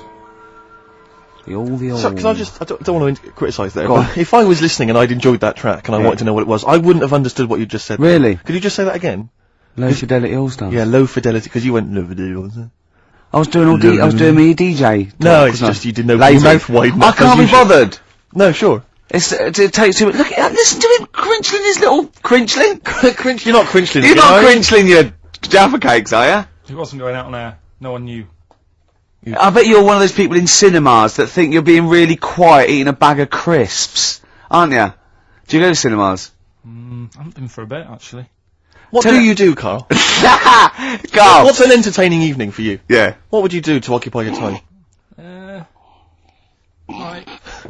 Your hobbies, for instance. Might get a video out from prime time. Right. What would you enjoy that, or would it just be a chore for you? No, I think things like that. You really hate doing that. That's when you really switch off and you forget all your problems and stuff. Why, you haven't got any You problems? haven't got any problems, Carl. You don't know that. I put on a face when I'm with you. You wear a mask. Are you crying inside, This Carl? is you being the happiest you can be. You're like a clown, aren't you? Oh, Do you think I'm like a hard, miserable man? Because there was somebody else I don't think you're hard. the other day, and like I said to him, I can't watch The Elephant Man because it upsets me. God, you're the best! You don't know you're doing it. You're No, the but best. Can you watch it? Well, I always, when it gets that bit where they're carrying him through the village and messing about with his head. Do you know, this is true. My dad watched that once, and we were watching it. My mum and my sister and that were all quite moved by it, almost to tears, thinking it was a wonderful example of man's inhumanity to man and all that. Yeah. And my dad just went, "Wouldn't he make an amazing novelty rucksack?" And it cheapened the film for me, and I've never had this sort of. Steve was thinking, he's not that ugly. Ooh. Blimey, here we go. We were laughing at Carl. Can we focus on one person at a time, Rick, please? Let's destroy him first. Oh, God. Tell him what you said to me when that record was playing about the Jaffa Cakes. He bought some Jaffa Cakes, which was lovely. He went across the road and he handed out the Jaffa Cakes. And then I went, oh, thanks very much. And then what did you say? I just remember learning at school. I'm not like making fun of the illness because it's not funny, but they cure cancer. Jaffa Cakes cure cancer. Not like fully. Right. They just go some way to helping. Yeah. Do you know? It'll sort of help. If you've got it, you can't say, right, get me a load of Jaffa Cakes. Right. But I think it sort of puts a bit of a stop to it if you haven't got it. Do you know what I mean? It's like having vitamin tablets. Is this medically proven? Should we get Dr. Fox down here to confirm that? I can't. I actually can't cope. You're just play a record. Play a record. Can I just, if anyone has ever survived cancer thanks to Jaffa Cakes, please call in.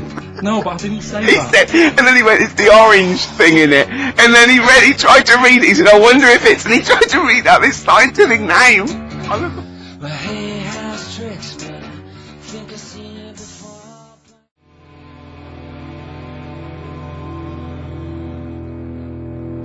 Gomez. That's my favourite one I've ever done. It's great, isn't it? Yeah, really good. Mm. Yeah. Because I always had a problem with Gomez before, because it always sounded like they were trying to sound like these world-weary Tom Waits style gravelly voice guys. And they were 20. And they were like 14, yeah. Yeah, but I mean, that's great. That's really good. Yeah. Yeah, no, it's Well beautiful. done. Well done, boys. Yeah, well done. Yeah. Gervais gives it thumbs up.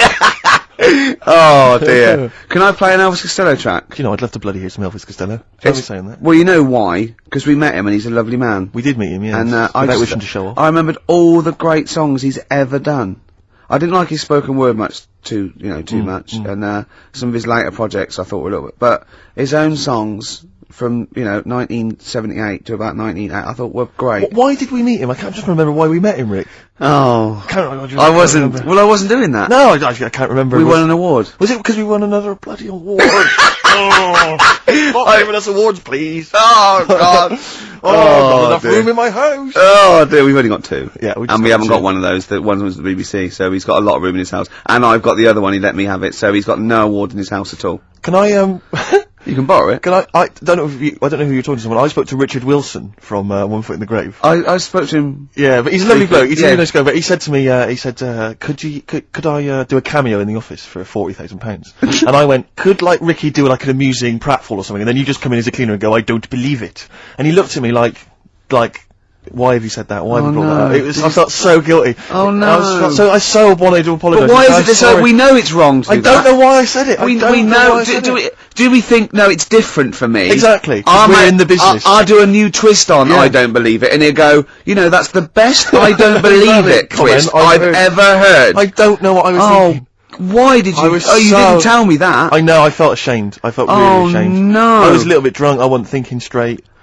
Oh, It was so no. embarrassing. I was talking to a friend of mine who said, who was it? I can't remember, was it? He said that he was watching a new, it was a sports cast, which it may have been, Formula 1 racing or something like that.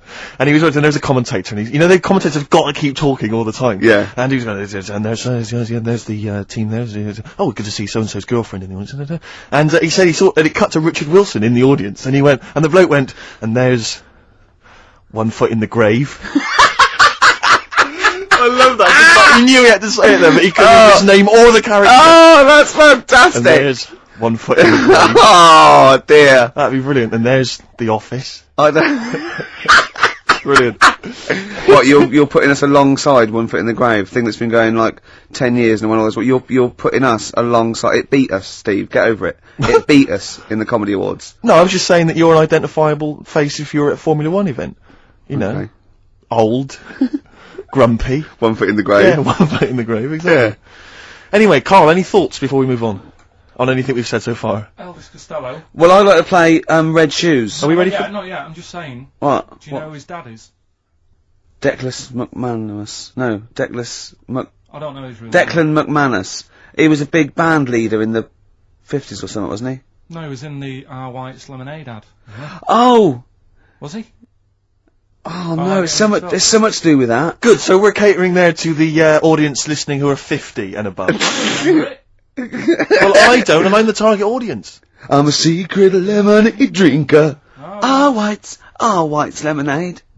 You must remember that. Never heard that. Oh, those chimps that drink tea. Oh! Once, right, in school, we had a French dictionary, and you know, ice cold coke on the back of my throat, singing hello summertime, it's the real thing. Remember that? No! Oh, you know. We translated that into French.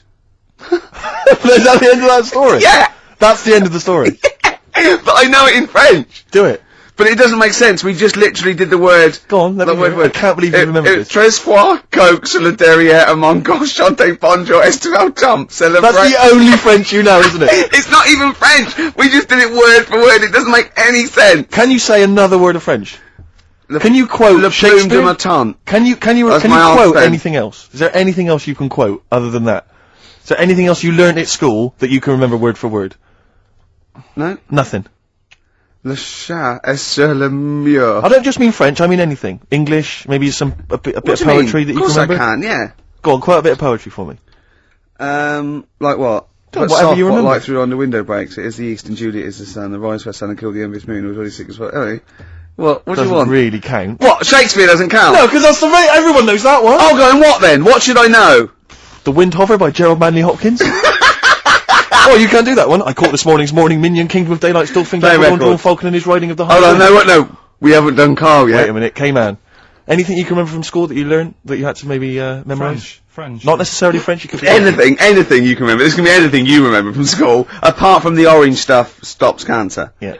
It's not the cough that carries you off, it's the coffin that carry you off in. Play it.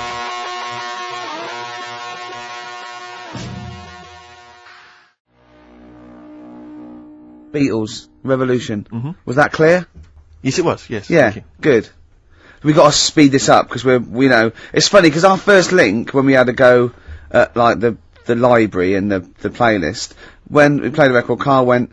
You usually do it at the end when you've run out of stuff. Yes, what's left of off, yes. So we started with what's usually our worst bit of material. So I think we've got to turn this show round. Right. Carl's been holding this together, to be honest. Yep. It's Carl's beautiful naivety and, can I say it, Carl, in the nicest way, stupidity Yes. that are keeping the listeners... I wouldn't class it as stupid. It's all I'm only educational joking. stuff. I'm only joking, mate. Of course you're not stupid. Everyone knows you're not stupid. You're sincere, and that can sometimes be, you know, frowned upon in this cynical world. Would you say you've learnt stuff from me in the past few weeks? Definitely. That's- Definitely. Rather like a scientist learns from like a injecting mice. Yeah. No, but I've learnt from you about ants and stuff. I think every week, as weeks go on, I feel like We're learning from each I'm other. learning more now than I did when I was at school. And can I just clarify? Yeah. You weren't raised as an experiment and you've escaped from a laboratory. You had regular upbringing in Manchester and that. Yeah, I didn't go to school much because my mum and dad had a caravan. Right. And No need, is there? No need when you've got that sort of fun at home. I used to just go away for weeks. Really? Yeah. Is that true? Yeah, honestly. Where's you used to go? Port Maddock. But And so you didn't go to school much. No, I did, but not as much as everyone else. no. How many holidays were your parents having? Oh, What loads. was their income that they could? No, well, my dad used to work nights, and he used to travel back, because to Manchester from Wales it wasn't that far. And Manchester to Wales? He used to do 4 on and 4 off, so me and my mum were like loving it. But what Port Meredith? Port Maddock. Port Just Maddock, down the road from Port Merion, where they filmed The Prisoner. right? Oh, sorry, so that's cleared up for me. Yeah, Location-wise. So what did you do then? You were in this little 2-berth caravan on the back of a Cortina estate. Right. Well, what was it? What was the car? I want the. What was Granada, full Granada. it? Ford Granada. What we talking? An old one. 1980. Yeah, 82, 83, right. 84, 85. Okay. Those years. And you in the car down there, park up. Yeah. What was it? What was Port Meredith? Port Maddock. Port Maddock. Remember Ruth? It's just, Oh, yeah. it's just a holiday camp, Yeah. and had an arcade and a beach. I was loving it. Yeah. But so of the 52 weeks of the year, let's assume I don't know how many weeks you take off normally for holidays anyway. Let's just say I don't know, you go to school 45 weeks of the year maybe. Generally, most kids. Nah. Bit less. Bit less than about that. 42. How many weeks would you say you actually spent in school? Well, how many weeks do you have off for summer? Well, we'll work that out. That's what About I mean. 6 off for summer, about 3 for Easter, about 3 for Christmas. Put it this way, I'm surprised I'm not Welsh, to be honest. Right. So there was there more than was in Manchester. Did the school authority not come and check you out? No, they didn't. Didn't get Manchester, I suppose they didn't care, do they? Not really. Yeah. They're lucky you turned up at all. What did you just turn up for the last day when you could take in your best toy?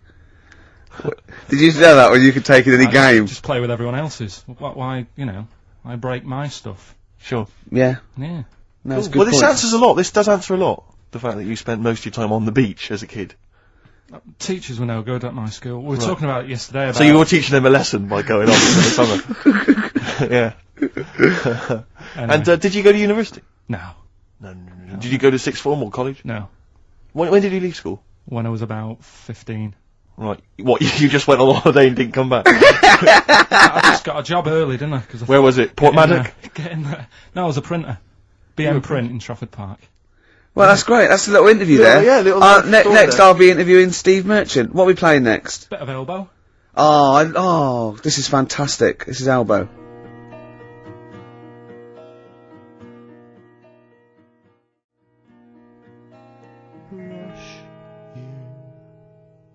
Elbow, Asleep in the Back. I think that is absolutely beautiful. I think Elbow are my favourite new group. We've sang their praises many times and they've never phoned to thank us. Should they? Yes. Do they? Really? Annoying. No, they're doing a good job there. I wonder if they found their lyrics. Because I also wanted to write a song from, didn't I? They didn't take me up on that either, Steve. I'm not sure I'm so keen on them now.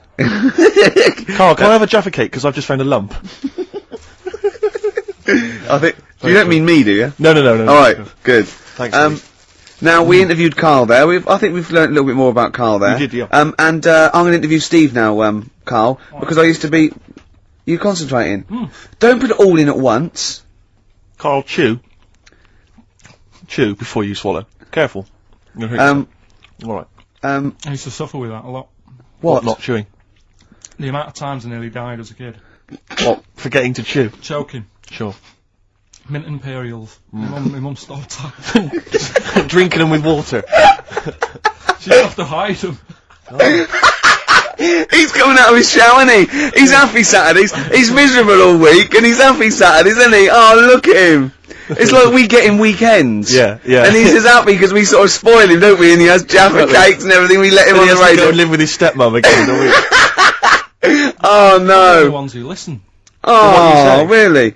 Your girlfriend does, doesn't she, I imagine? She's been away for ages. I know. I imagine she just switches off after a while. But you know we love you, don't you? We're excited. We talk about you in the week, and we think you're great. So don't just think we're using you as cheap comedy material. I'd hate you to think that, Carl. Right, no, I'm gonna interview Steve. You know, because I used to be a chat show host. Well, I am a chat show host. Well, Did you see me at Ricky Gervais? no. I worked on it and I didn't watch it. No one watched True, it. that's terrible. No one watched What it. do you think, Carl? I loved it. See? Are you thinking of Parkinson? And I didn't know Ricky then, so I'm being fair. Yeah. Yeah. Well, I'm gonna interview Steve Merchant now. Okay. Live on air, XFM 104.9. We should say that more often. Yes. 'Cause Ricky people- Gervais. Because they might tune, I think they've got a hospital radio by mistake. Yeah, Ricky Gervais. Yeah. Okay, Steve Merchant. Great to Hello. be here. Thanks very Hi. much. Now, you're a very tall man, if Yes. I might say. You're 6'7", aren't you? Yes. Was that a bit of a problem at school? Well, yeah, a few jokes here and there. Yeah, A bit okay. of gentle ribbing, but not Yeah. nothing too problematic. What's the weather like up there? Well, exactly. Skinny, all that Yeah. sort of. Oh, you're lanky. Yeah, Oh that's dear. And what about the glasses? Well, I wear glasses, but again, that wasn't really a problem, you know. They so didn't get call you it. Four Eyes, No, or not anything. really. Didn't call you Four Eyes Freaky Lank thing. no, They didn't call you Freak Pot. Freaky the Freakish. All right, I'm Gimp. not sure I'm Four enjoying Eyed this Git. mix. Don't What? worry, I'm not Well, I'm sure just saying, they didn't do that. As an interview, I'm not sure that's the best approach. Okay, and then you I'm left honest. school. You left school. Yeah. You went to university. Mm. There, were you called Freaky, No, I wasn't. Freak-Eyed, I've never been Four-Eyed called Git? Freaky, Four-Eyed thing? Git. Are you sure? Never been called it. Were you called Freaky, Lanky, Four-Eyed, Stupid Hair, Boggle-Eyed, Freak Face? Fish Face? Is your chat show coming back? Is this what you? I never watched it. Is this what you said to people like? I mean, you had some big names on there, didn't you? Tony Hart. Yeah. That bloke off Ground Force. Well, the problem was they'd either heard of me or they hadn't. Either way, they Either didn't way, want to. it was a problem. Yeah, it was a problem. Who would you say was the biggest name you had? They're all dead now. Okay. Probably the youngest one survived. I think Penny Smith is still with us. Right. Yeah. Yeah. Biggest name? You had Savile. Jimmy Savile. You I had thought. Daniels, Paul. Yeah, Paul Daniels. Yeah. But which was the biggest name would you say that you had on the show from the 1970s? Peter Purvis. Peter Purvis, of course. He was a joy. No, yeah. but So that's just. it's not coming back though. That show. We're not. No, not in that form. The Channel 4 wanted to see some changes. What sort of changes? Ratings. Right. Right, are we doing a proper competition? Yeah. Setting up the old, Rockbusters, your favourite, isn't it? Well, let's play a tune before. I don't think I can face that Well, straight it's just away. I that need a break. we've also got that song sounds alright, aren't we? Another new feature. Look forward to that. song sounds good. Can I just say before we play a record that we've had an email from Dickie Anderson. Dickers! Richard Anderson. Oh, Dickster, you Dicky Docky Dido, are ya? If you're a new listener, then you won't have come across Richard before, but But he loves he's the our, show. He's our biggest fan. He's a bit of a, and he loves the show. He tapes it and listens back to it 4 or 5 times. But the great thing about him is he's not afraid to offer a bit of constructive criticism. Oh, well, no, go on, what's he said? Well, all I'm going to say to you is he said, is it true that companies are now getting rid of hold music and are instead using your show to irritate their customers while they're waiting on the phone? I don't know. We'll look into that, Dickie, but thanks for that. Do keep your suggestions coming in for roles that you'd like to see Karl playing in future editions of that quiz. This is the most popular comedy we've ever done. Has it got a name yet? Have we come up with a name? Holly wouldn't. Okay, brilliant. Well, anyway, we've had some suggestions. Neil Wilson in Bedford, he suggested he'd like to see you, Karl, playing the role of Clyde the Monkey in Every Which Way But Lose. That'd be great. And also an excellent suggestion from Lee Gridley in Essex. The obvious role for you is, of course, Dustin Hoffman as Rain Man.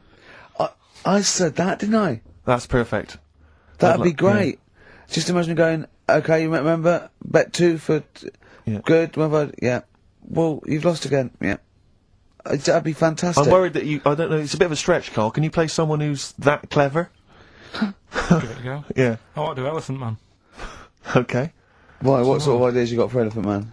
Well, I don't know whether I'd be him or like the Doctor. What would you say if you were the Doctor?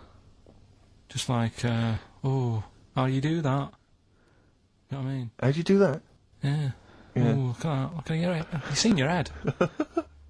Or he goes, I'm not an animal. And you go, well, It's 50-50. judging by your head you are. Yeah. Forrest Gump? Yeah, do that. Yeah. It's loads, isn't there? Yeah. We'll keep them going in. That's brilliant. So, The competitions don't stop there, sadly. No. Rockbusters. Oh, God. Right, how about, right, we've got this other thing, right, this other music thing. How Yeah. about we make that part of it? How many competitions have you got? No, well, this is what I'm thinking, right? Because we can, if you're not happy with Rockbusters, if we add a little bit to it, and they love the bit I've added, then we can slowly fade it out without them knowing. That's it. Do 2 of your rockbusters and one of these. Right? I think Come on in, surprises, Carl. They're the prizes. Well, let's do the Let's prizes. quickly go through them then. Yeah. Alright, what have we got here? Let's speed this up because I'm Sort dropping that off out. now. Yeah, I think I'm already it's pretty bored. either warm in here or this isn't the most scintillating conversation we've ever had. Okay, firstly, there's a CD here. It's tracks that were sampled by various artists, including Jay-Z, Happy Mondays, and so on. It's the original versions. That might be quite good fun. I Sure. Love You. We see it's a number of love songs. Yeah. You've got Blue featuring Elton John on there. Yeah. Chicago, Yeah. Nat King Cole. Some Yeah. greats there, I'm sure. Yeah. Retro Dance Masters. Oh, yeah. That's another CD. Dance tracks, Yeah. obviously, on there. Oh, it's still knocking about. The Best Air Guitar Volume 2. Sure. Rubbish. This is quite good though. It's Paul Whitehouse's TV show Happiness. That's the first series on DVD. We've also got Stephen Polyakoff's The Lost Prince. You can have that in your collection. Probably never watch it, but it might look like you're slightly classy and arty. And Is it subtitles? the best one-hit wonders album in the world ever. You got stuff on there like Nena, 99 Red Balloons, and M's Pop Music. So not Oh, that yeah. bad a selection actually this week. He's cut out some of the chaff. Yeah, okay. So right, here we go. then. Rockbusters. Rockbusters, first one. We'll do 2 of these, and I'll play something in a minute. Right, first one. The Australian picks 2 blokes. What? The Australian picks 2 blokes. The Australian picks 2 blokes. The initial. Yeah, the initial E, right? And the second one, that builder's a I've bit... got that already. It's annoying. that builder is a bit cute. He's a bit cute. Yeah. Alright. And that's BT. BT. BT. That builder's a bit cute. Yeah. And the Australian picks 2 blokes E. And then what I'm going to do now is play some sound effects that make up a song, and you've got to guess what the song is. Go on then, right? just do it and Song then is a shot short. on or Here we go, something. here we go.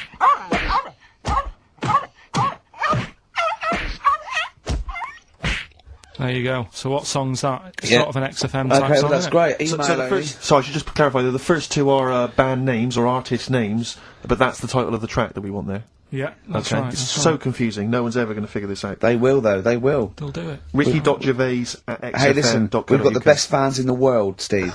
Remember that. Remember that. Without them, we ain't nothing. Yeah. So, good luck to you. Do you want to pick a track, Steve? I'd love to. I Have you want to got wear some monkey magic. I want to wear some chimpanzee that. I want to wear some aping around. We've got that still to come. Look Oh, forward to I that, can't believe it. We've got Rockbusters. That film sounds good. And we've got, look at him up in Hollywood. And we've got, like, monkey me, monkey you. We got Gibbon on. Give me some monkey magic, Carl. Hang on, you better do the jingle, hadn't you? Oh, chimpanzee that. Right, you'll like this one. What I've found is, found out like a lot of monkeys' names. Like that's how I found out about Oliver. Yeah. What do you mean you found out a lot of monkeys' names? Well, there's a lot of monkeys out there, and you think they're just called Monkey and what have you, but they're all given names, right? So this one that I found about, bit of a weird name anyway. It's actually called Crap. Its name, right? And So, they're not born with those names. It's not like their parents give them those names. You know, they're just chimps. yeah. But this one, right? And It's called Crap. yeah, I know. Right, but do you know what it's famous for? What crap? Yeah, No. Go on. Is it involved with this show? it the first monkey to have its name tattooed on its head.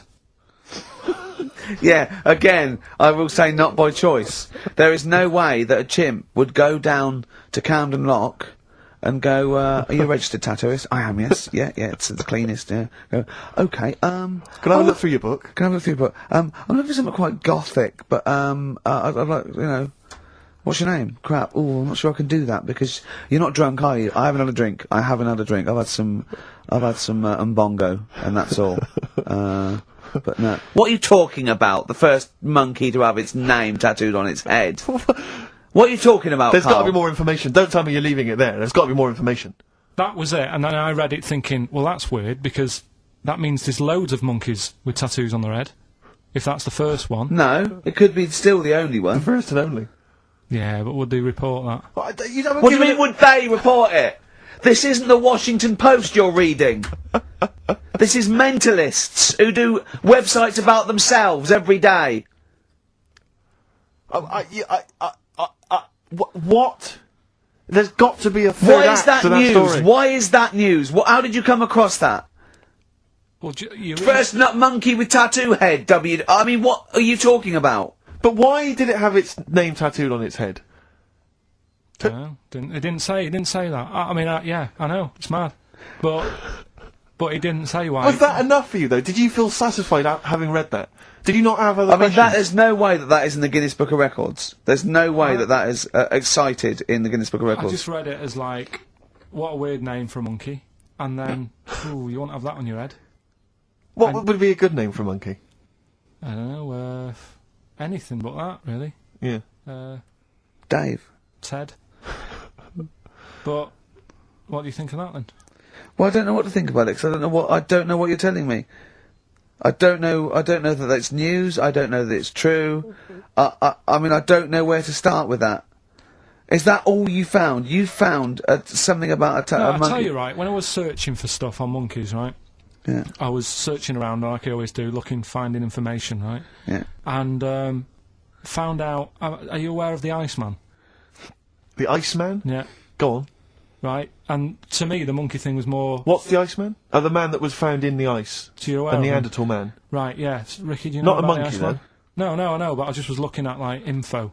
Right. The 5,000-year-old fella who was preserved in a glacier. That one. Yeah.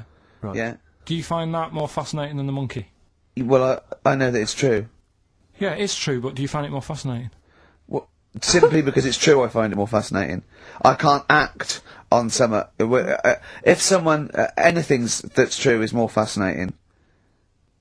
But you see, what I get from the monkey thing, you Yeah. go, oh, I wonder if it was happy about that, and But you accept it straight away. You accept that is true and interesting, and I don't know what that is. I mean, to me, it sounds like a bit of cruelty towards animals. yeah. You know, Because it's right. I mean, if that's true, it's disgusting to tattoo a monkey's head. It's disgusting. Yeah. Do you know what I mean? Yeah. There's no way. That's what I'm saying. It doesn't do it. If a monkey, if they reported that a monkey went in and got a tattoo and chose it itself and then was riding a Harley Davidson down Camden, I'd go, that is incredible. But I'd really want to see it on the news, and it mustn't be anywhere near the 1st of April.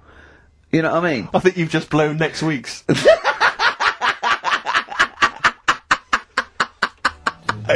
David Bowie off Space Oddity album, XFM 104.9. See, I don't know where, I thought you'd sort of learnt a little bit, Carl, what is an interesting fact and what might just be a mentalist online. Do you know what I mean? Do you know what point we're making here? Why the truth is so much more even a little bit, even something that's just, you know, mild, but is definitely the truth, is so much more interesting than just wish fulfillment of truth. To me, if it starts with there was this ghost, right, it's not interesting. You could say anything. There was this ghost that could turn custard into wine. It doesn't matter. There was this ghost that had 9 heads. Doesn't matter. Doesn't matter. There was this You know, Carl's looking at you going, there's a ghost that can turn custard into wine. Yeah, it doesn't matter what you say after that. There's a ghost that can swallow alligators whole. The premise means it's not true to me. Do you know what I mean? It's like people say, you know what, God, right, he's incredible, I'll stop you there. The fact that he can make the earth in 7 days, well, you've lost me already. Do you know what I mean? Whereas someone says something like, you know, a cockroach can live 5 days without a head, that's interesting. That's interesting.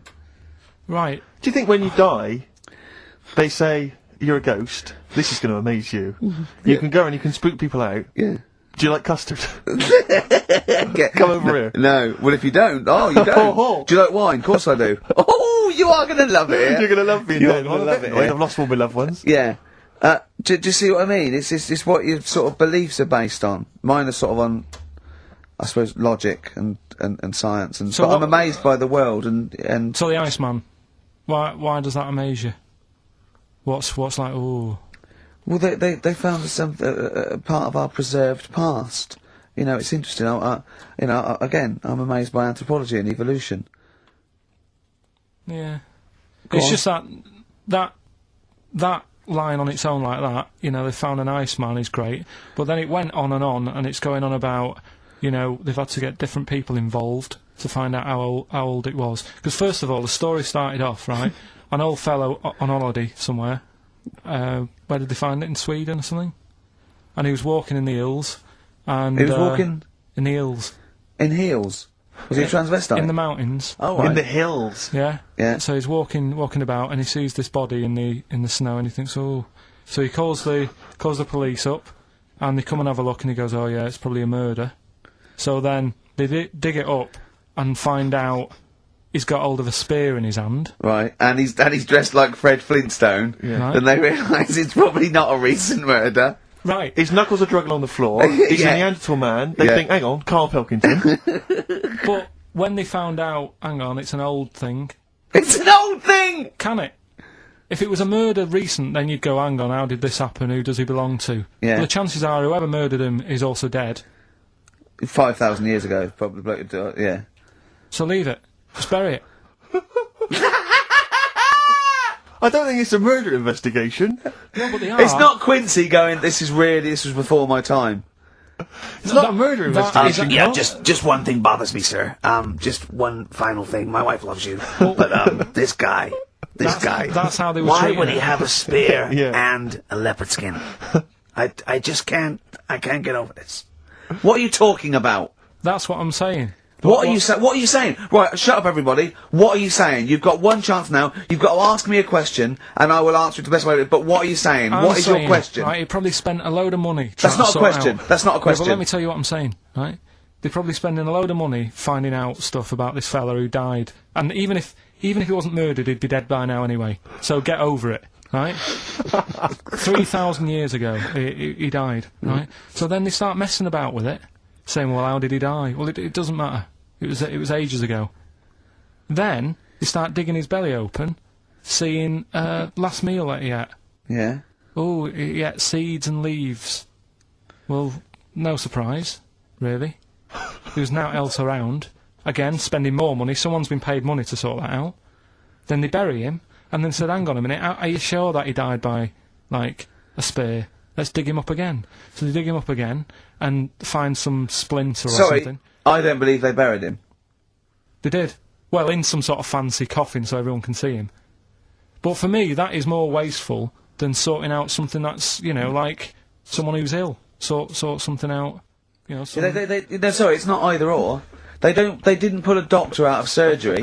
Exactly. There's not working- an old man in a bed in a corridor somewhere. Yeah, going, Ted, what are you doing? stomach?" I'm just giving this bloke a stat clear. No, look, we found an old fella in a skit. Okay, okay, you Yeah. take over. It's not either or, Carl. What are you talking about? It's scientific research. But don't you see why this is fascinating? It gives us an insight into how we lived 3,000, 5,000 years ago. That's an incredible historical document. What if he was your equivalent? What if he was like the Carl of the time, and there's people, you know, ghosts now through there going, "Oh God, I don't believe it. They've dug up Carl. They think we're all like that. Oh no, oh no, they're going into his brain now. They're looking at how his brain works. We're going to get such a bad rep. Oh Well, dear, each to their own. If you like it, I just thought it was a bit of a waste of money. a little bit of a waste. Yeah, okay. But there you go. Anyway, we'll give out the answers to Rockbusters next. If we Yeah. must. Yeah. It sometimes stuns me. Sometimes I'm taken aback. Do you know what I mean? But what worries me is if one day aliens do visit I'd love and that. they come down, yeah. But what worries me is they might bump in. What if they bump into you? What if they bump into you and they think that you represent mankind? And they go up and they start another planet. They say, Oh. we'll ask you 3 questions, and if you answer them correctly, we will not blow up your planet. Yeah. We'd be doomed. It depends. It depends what they ask you, don't they? What if they said, right, Carl, what's the weirdest thing ever found in China? I say hairy Chinese kid. And they go, Okay, right, interesting. 2, all right. What don't you see anymore? What do you see an old bloke doing? Don't see an old fella eating a Twix. Yeah. And they say, what if they asked you, what's across the road from you when you're washing up? Well, there's 3 things. Do you just want one of them? No, Yeah. I want all 3. You want all 3? There was a Chinese kid dancing about in his underpants. Yeah. There was a bouncer Yeah. every night getting ready to go to work. And the third one, the old woman reading a book, the same book. And they every go, night. right, your planet's saved. See, Gorg, back in the ship. Yeah, they are we- a superior race. Moving on. Answers? Nearly done. Let's play Rockbusters. Alright, first one was, the Australian picks 2 blokes. The initial was E. The answer there, Eminem. Eminem. Alright, the second one, that builder is a bit cute. The initials there were BT. That was Bonnie Tyler. And then we introduced a new bit to the show. That song sounds alright. These were the effects you heard.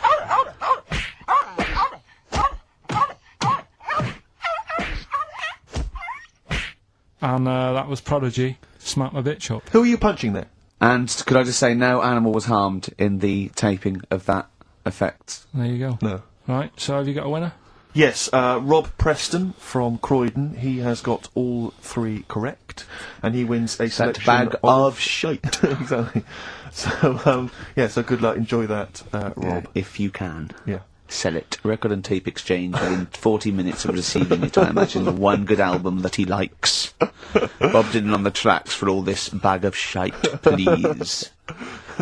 Should we play a record?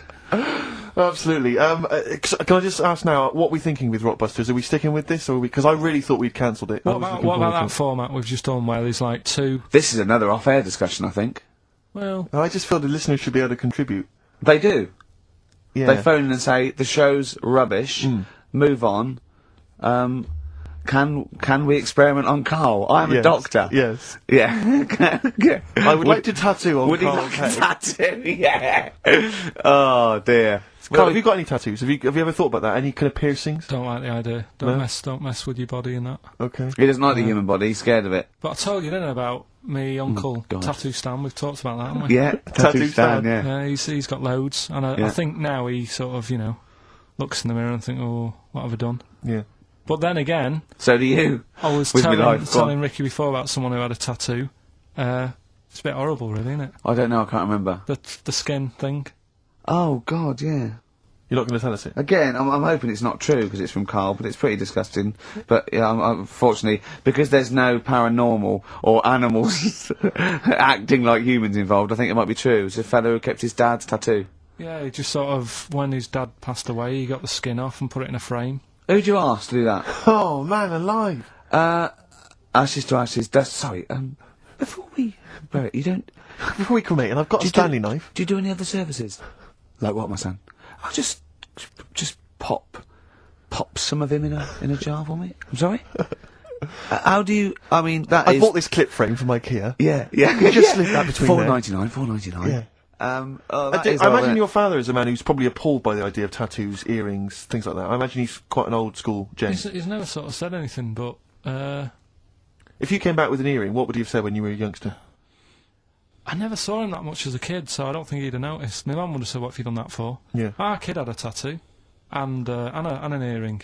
Sorry, is this the one that borrowed a tank from the army to go and get a packet of fags? Yeah. That's Well, there you go. We must tell that story again next week. For Yeah. those that are fairly new listeners, that's got to seem tantalising. Yeah. Your brother once drove a tank down to the local shops to buy some cigarettes. Absolutely true. Yeah. It's an extraordinary story. But that's it. We don't It have was to that say- other auntie you told me about in the week. Not Auntie Nora, the one that farted for 5 minutes, but there was another auntie you talked about. How many aunties have you I got? haven't really got another auntie. I've got me brother, Yeah, who I haven't seen in ages. yeah. My sister I hadn't seen for about 12 years, then I saw her again, and then she got fed up because I said, Oh, she had a new the kid and you baby. went with her all the same. I've seen one, I've seen them all. yeah, Imagine saying that to your sister. Your sister, you haven't seen her for how long? I hadn't seen her for about 12 years, and then for some reason I met her in a car park in Wales. Right. And, It's incredible, isn't it? For some reason. Yeah. and, she got in the back of the car and she said, oh, I want to show you something, right? And, she got this picture out and said, look at that. And it was one of my new nieces and nephews. It You was can't tell, can her you, if it's a daughter boy or her a girl. son. Yeah, or whatever. And, she said, look at that. And I said, oh. And I sort of said, well, there's no point showing it me. All babies look the same. Don't There's they? no point in showing it me. It just takes 2 seconds of your life. You go, oh, Yeah, lovely. right. That's all you have to do. If it was a first, Yeah. I'd say, oh, I'd show a bit of interest even though Do you, I wasn't bothered. do you think the novelty wore off for her with the second kid, third kid? Sixth kid. I think even she should be bored of looking at pictures of babies. Kind of a woman is she? And can I get her phone number? Right, is that it then? Play a tune. Have we got? Is this it? Yeah, this is it. Have This we is got to the wrap it last all one, up? yeah. Oh, Go well, I on. forgot to bring in a song for the ladies this week, so I thought I'd play a song for people who enjoy the work of Deep Purple. That run and run. Yeah, how long have you had off now About then, 3 Carl? weeks. About 3 is it? weeks, yeah. We can't do that because we're sort of self-employed and we'd be letting people down, but it's different when you get paid anyway whether you turn up or not. But good to have you back. Good to I'm have never you. off ill. No, That's the good- first time I've No, ever been off ill. Like, Well, no, I mean, just you're off 2 weeks and then you're off No, I just wish I was the kind of person who could let down an audience I know, of regular really, listeners. Yeah, but like I say, Well, no, we spoke to you. You weren't that bad. A cold, you don't go home for a cold. We were discussing this last night in the pub, and you know, you don't go home for a cold. Okay, then, so moving on. What have we got then? We've got some Wasn't great cold, songs. though. I've brought in the Smiths. I've brought in Buzzcocks. I've brought in Neil Young. I know Steve's got some hip hop. Some great hip-hop. I've got Hooray! some great Elvis Costello. It's going to be great. Carl, come on, concentrate. You've been away for 3 weeks. just annoys. No, stop saying that. Because you're annoying me now. Why? that Oh, what what you you do? Go home ill? Oh, he's annoyed me. Oh, has he? Yeah, I got wet jeans and I'm a little bit annoyed. Can I have some time off but still get paid? Yes, of course you can, Steve, Carl. right? He called me up, winding me up about this, and right, I'm 30, right? I'm 30 now. I can only remember being off 2 times. Oh, his memory's going as well. You have some time off. And both of them were when I was at school. School? What's school? One when it was windy. Why did you have time off? Because it was windy. But to be honest, Carl, that lasted No, for no, 7 wait. years. Yeah. Your time off at school. Wait. Why did you have time off? Because it was windy.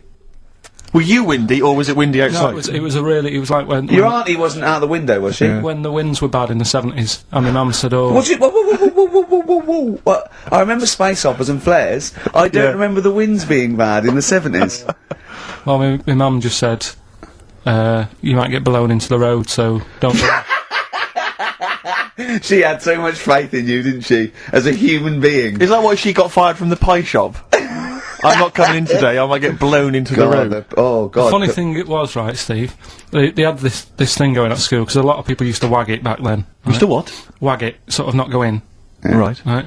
And they sort of tried to make it interesting for you by giving you a An education. certificate if you did a full week. Reward for the rest Yeah, of your exactly, life with yeah. achievement. That sort of carrot. And also, like, let you go home at 3 o'clock on a Friday, Right. If you'd done a full week and that. Yeah. So it was lovely weather all week. Then it just sort of changed on a Friday, and I got up and it was all windy. It's My always mum windy said, for Friday on 7, isn't it? don't, you know, if you don't go in because, you know, you might get blown into the road and that. So I said, alright, then I'll stay off. And, So why did she told you to hold on to a fence or Yeah. walk you there? What's this? Don't go out. if you Immediately get give blown- up. I love this getting blown into the road. Is that based on your cats that kept getting blown into the road? well, so I got to school on the Monday, right? And the teacher said, Took you a right, long time. today, to punish you, you're the only one who wrecked the whole week, right? Everyone else came in, you didn't. So everyone else is going home at 3 o'clock today, but you're not. Brilliant. Serves you right, and I wasn't bothered though, it was great, because I said, well, you'll have to stay with me, won't you? And it was Brilliant. great. So all I did for half an hour was doodle and stuff. It was great that afternoon. yeah. And that was ages ago. That was like when I was about 8. And that's one of the times I was off ill. Yeah. So it was, but that wasn't even ill, that was wind. Yeah. Yeah. So, Yeah. Yeah, it's a bit different when you're to to be the honest with adult you- world, though, Carl. You can't just not turn up because you've got a bit of a cold or you're a bit fed up.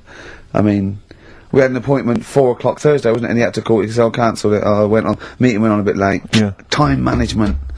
Get things done. If it was important, you'd get it done. Play a record, Carl. Pull your finger out, please. Costello, Alison. What a great track that is. Beautiful. Well, Carl, we'd better tell them all the new great features we've come up with in the time you were off. right, well, we've got the film thing still going. Yeah. Um, That's where you take a lead role or a major role in a Hollywood blockbuster, which we then give away on VHS worth $6.99. and something new we're trying out, because Rockbusters He's dead, thankfully, yes. is it's gone for a bit. It's over. Crosswords. Oh, this sounds intriguing. Where'd you get the idea from? What's the basic format of this? Right, what I've done is I've take like a popular saying from the show. A popular what? A popular saying, something that crops up quite a lot in the show. In our show? Yeah. Yeah. First thing that sprang to mind was there's this airy Chinese kid. Oh, classic. But more commonly it would be something like, Carl, you're an idiot. Yeah, play Carl, record, you you're idiot. a fool. Carl, you're a fool. Oh, what did you mean? You let us down again. Yeah, You should Carl, been where have you here. been? Yeah, Oh, you've got a headache, have you, Carl? You better have a lie down. Oh. Typical Yeah. phrases like that, Yeah, sure. typical phrases like that, yeah. Carl, you're a loser. Yeah. Oh, yeah. Right. And what I've done, I've got a load of different songs and took words from the different songs and then joined them together Yeah. to make there's this airy Chinese kid. And then people have to email in and say what the 5 songs were. It sounds like the most complicated game ever. I'm looking forward to it. Have you heard any of this, Rick? Because I've not heard this at all. I'm Yeah. not familiar with this. Well, all it is, it'd go like, Eric Chinese kid, and it's from sort of 4 different songs, Right. and you've got to identify the songs. Right. Wow. How many songs in this, Carl? 5. There's this hairy Chinese kid. Okay. Right. So, And what are the prizes for that? Are these the prizes? Yeah. Alright, well let me tell you what they are. They're not too bad actually. We've got Live Forever, which I assume is a CD that ties in with this new film. think of that!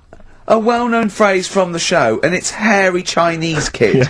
What other? Where would you There hear is no that other radio show in the life? world. This is. Go on. If you've just tuned in, I mean, what are you do thinking? think if you've just tuned in? You're going, well-known phrase from Shaw, hairy Chinese kid. Oh yeah, classic. They'll be playing that in charades this Christmas. So yeah, this is a CD that ties in with this new film Live Forever, which is all about Britpop, and so there's stuff on there from Oasis, Blur, Pulp, etc. We've also got another Red Dwarf DVD, Marion and Jeff, the first series of that, excellent. That's on VHS, sadly, but never mind. And also the very best of Led Zeppelin, a 2 CD set there with all the classics on. So that's not bad prizes actually. You've done yourself proud. We've upped it. We're getting serious now. We're playing in the the bigger league. We've upped the stakes. And we want Heat Magazine not to lose touch with us just because Rockbusters is gone. Yeah. I think they're still behind us.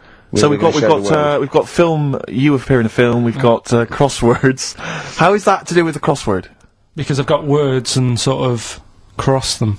Okay. Right, you don't really cross them. But, good. So words. We're playing a game called Words. Word Song. Hello and welcome to Word Song. And obviously, I imagine there'll be some more great music. But we've got a new feature, haven't we? Which one's this? Are we doing within the Monkey News the new feature? Oh, Steve. I'm excited. You know, Monkey News is my favourite feature. So what have you added to it? Explain it. Right, well, there's been loads of stuff going on in the past few weeks, right? But for the times when I struggle, when sort of monkeys have had a quiet week, and there isn't that much news going on, right? Come up with this thing. I sort of speak to an expert. I've spoke to him already. You spoke to an expert, Yeah. a monkey expert. Yeah. Uh-huh. And I ask him a question, Wow. right? The feature, it's got a good name. You know, that's the way I work. Yep. Cheapest chimps.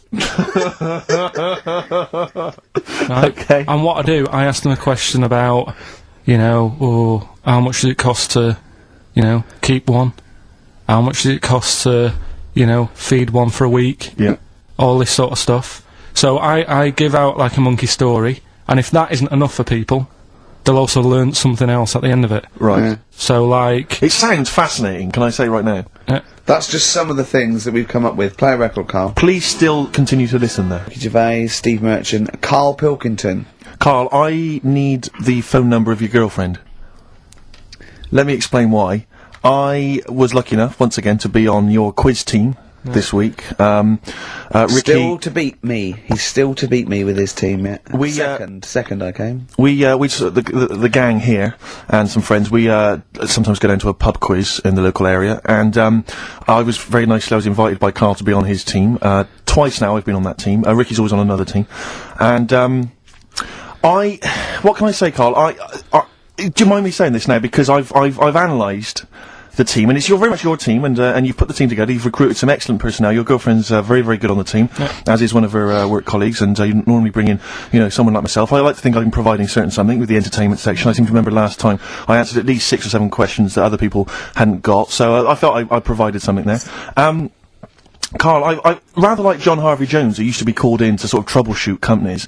I see why you are not winning ever, and it's a rather pricey contest, isn't it? It costs a tenner to enter per person, and unless you get in the top 3, you're not going to get to see your money back. So, I think you're going to maybe need to step down from the team, because Carl, I am not sure. You consider yourself a kind of player manager, but frankly, I'm not sure you're providing enough.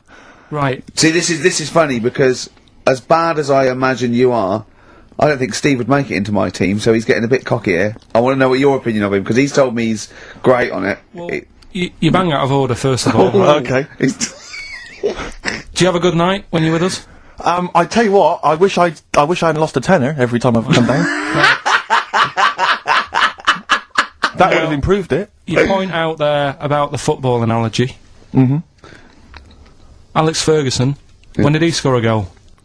Right. He doesn't. He tells the others how to do it. Yeah. Right? That's He my doesn't role take in up there. one of the 11 though, does he? No, exactly. It's not like you can only field 10. Yeah. Because, we only got 10 again. Yeah. I want to be in the 11. Exactly. He's not running around in midfield, falling over. Yeah, shouting, oh, what have I told you? Yeah. No. Right. I'll admit, And there's a right? limit of 5 players. We should explain that. That's the point. Yeah, there's only 5 players on the team. players, so. But it was pretty tricky on Tuesday, though, wasn't it? It was one of the tougher... Tell everyone the one question you got right. It was something about, Well, tell us the answer. The 2 words you had to say to get the answer. Danny Minogue. Danny Minogue. That was what you provided, Danny Minogue. Is this valuable? As Well, no, not Dostoevsky really, because or 1.6? there was at least 2 of us who also knew the answer. Oh, well, We gave him. he didn't provide anything. No, exactly. We gave it to Carl. We massaged his ego. Oh, but dear. I just feel Carl. do you know what? I feel a bit bad now because I just sort of had a crushed face. Then. Can I just tell you right now? He just can't believe this. Can I just tell you right now? I think the problem is this. I think there's that precious 5th position that is not being filled at the moment, I think, consistently enough by a decent player, right? You've got a solid team. I'm thinking if you want to remain on the team, you are going to have to pull your finger out and find a 5th member that is going to provide, and I'll tell you where the weaknesses are, I can tell you right now, mate. The weaknesses are natural history and science. Something which Ricky Gervais is scoring on week in, week out on his team. There is a few. Now, if he was available for a transfer, we could be fine. But we've got to find someone to fill in that space. Otherwise, I'm either going to quit, or you're going to have to step down. Because I don't think I can be on a team where there is potentially these loses obvious £10. deficiencies. There are visible deficiencies in the And team. you know, the £10. That's £10. I'm not made of money.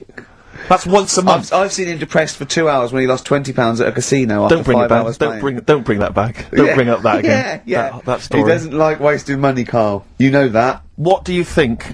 What's the solution? We've got to think proactively now. We've got to sort this out. See, there's always other things going on in my mind when I'm in that pub quiz. For me, it's just a little bit of fun. Sure. It's a night out. Do you know what I mean? Suzanne enjoys it. Yeah. Bit of a get-together, we have a chat beforehand. Yeah. We have a bit of fun. Yeah. But there was other things on my mind. What were you Carl, thinking? I could do that here. I don't have to lose a tenner. Wait, what were you thinking during the quiz then, when the questions were coming out? What were you thinking of? Well, what it was, right, just before the quiz started, I had to go to the toilet, right, because the rule is, right, people who don't go to it, once it starts, phones off, yeah, no you more can't leave toilet. the room, They yeah. take it dead serious, don't they, right? Yeah. So, I went to the toilet. Now, I'm not being out of order here, it just got me thinking, right? I went to the toilet. The gay fella in there, right? There was a gay fella in there. Gay fella in the toilet. Now, How could you know? tell? How did you know? just typical, you know, everything about it, right? Everything about it, right, yeah. Oh. What, Just large like- handlebar moustache, What- leather what- cap. Butt plugs, amyl nitrate. Could I just say that these views do not reflect the views of the management of XFM or me and Steve. Or most of the people in this country. Go on, Carl. What's your problem? Yeah, but this is what I'm worried about, really. But this is why I only got Danny Minogue right, right? Because this was floating around my mind. Went She's to a the big toilet. gay icon, Now, isn't she? go into the toilet.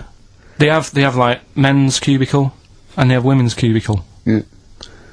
Now, without sounding out of order, is it wrong for me to think gay men should have their own little cubicle? Go in. They should have their own. Well, not cubicle. You mean an actual toilet, I Yeah. suppose. When I was at the urinal, Yeah. normally, you know, there's a fella there, and you go, all right, and there's no pressure. But I couldn't go. I was thinking, should I wait? If I go into the toilet, it'll look obvious.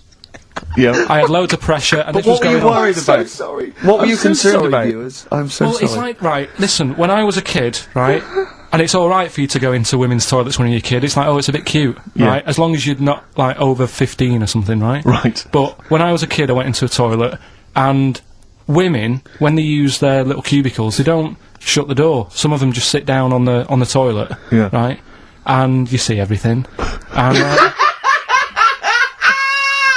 no, seriously, that's probably one of the first times I saw, like, a woman. Yeah. That, right, and my Auntie Nora when she was staying over. What happened with your Auntie Nora? She was, she's into wearing caftans. Into wearing what? You know, caftans. Oh yeah. What caftans? Big bellowy sort of dresses. Right, right. And, yeah, I used to sit on the floor at home, in front of the telly. Sure. She was on the chair behind. Yeah. She did a bit of a, sort of a Sharon Stone scene. Oh God. Yeah. Did you see it? There was no underwear. No. What age were you? What was it like? What age were you? It's like a ripped tennis ball. So. What? You see, it's a tricky one. All I'm saying is, right, there I was at the pub quiz, I go to the toilet, not thinking about anything, I try to go, right, there's a little gay fella next to me. I love this little gay fella. Now, the weird thing is, there's nothing stopping him having a little glance, right, because he's allowed in the fella's toilet. Yeah. Now, I'm not allowed to go into the woman's toilet and have a little look round. Right. So all I'm saying is, should they have another toilet area? What, for gay people? Yeah. And so this would be gay men and lesbians? Is that going to complicate things? I mean, I can only assume. I mean, to what point? Answer your question, right? If you're intimidated, that's a shame. But you know, most gay men aren't looking at your knob. You know that. What do you mean? I can only say that 99.9% of gay men who use a urinal standing next to what they assume is a heterosexual man aren't looking at his knob. What they're doing then? They're emptying their bladder. No, but the thing is, I can't talk you're politics saying, for Carl. you're saying, like, you know, about would you have one toilet for lesbian women and gay fellas, right? What does that mean? Would it be mixed? Would it just be? Well, would it have a man on one? That's heterosexual man. A little picture of a woman on the other, and then what? What would the little icon be? A man and a woman? A man and a woman. Just having a chat? Yeah. In pink and Doc But Martens. you couldn't mix them because then what would happen is you'd get people who are going, oh, I'll play up to this a bit, What, pretend to be gay? and yeah, you know, sort of grow a moustache and shave their head. And pretend to be a lesbian. Right. Yeah. So, I see, so you know people pretending to be gay so they could go in and have a look at the lesbians? Yeah. Right. So that would mean that we need 4 cubicles now, wouldn't Yeah, no, this is fine. 4 cubicles. So every pub How now- many toilets do we need at Every the pub's moment? now got 4 toilets. Oh, Carl, bisexuals. Yeah. Now, interesting. Bisexuals. How many toilets do we need now? Call the council. Do you use any? Huh? No. No, because they're interested in everything, aren't they? Because the little bisexual fellow will be looking at your knob. Right. With them, Yeah. what you do, you just have a door. You open it, and there's one urinal there, so you can't get a queue.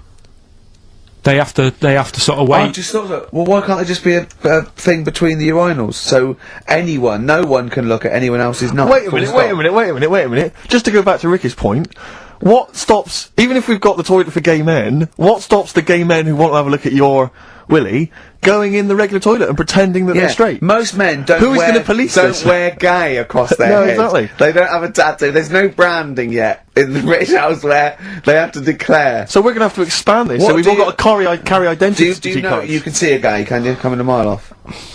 No? No, I'll just hold it in next time. No. Can you tell gay men? Do you know a gay man? I'd say probably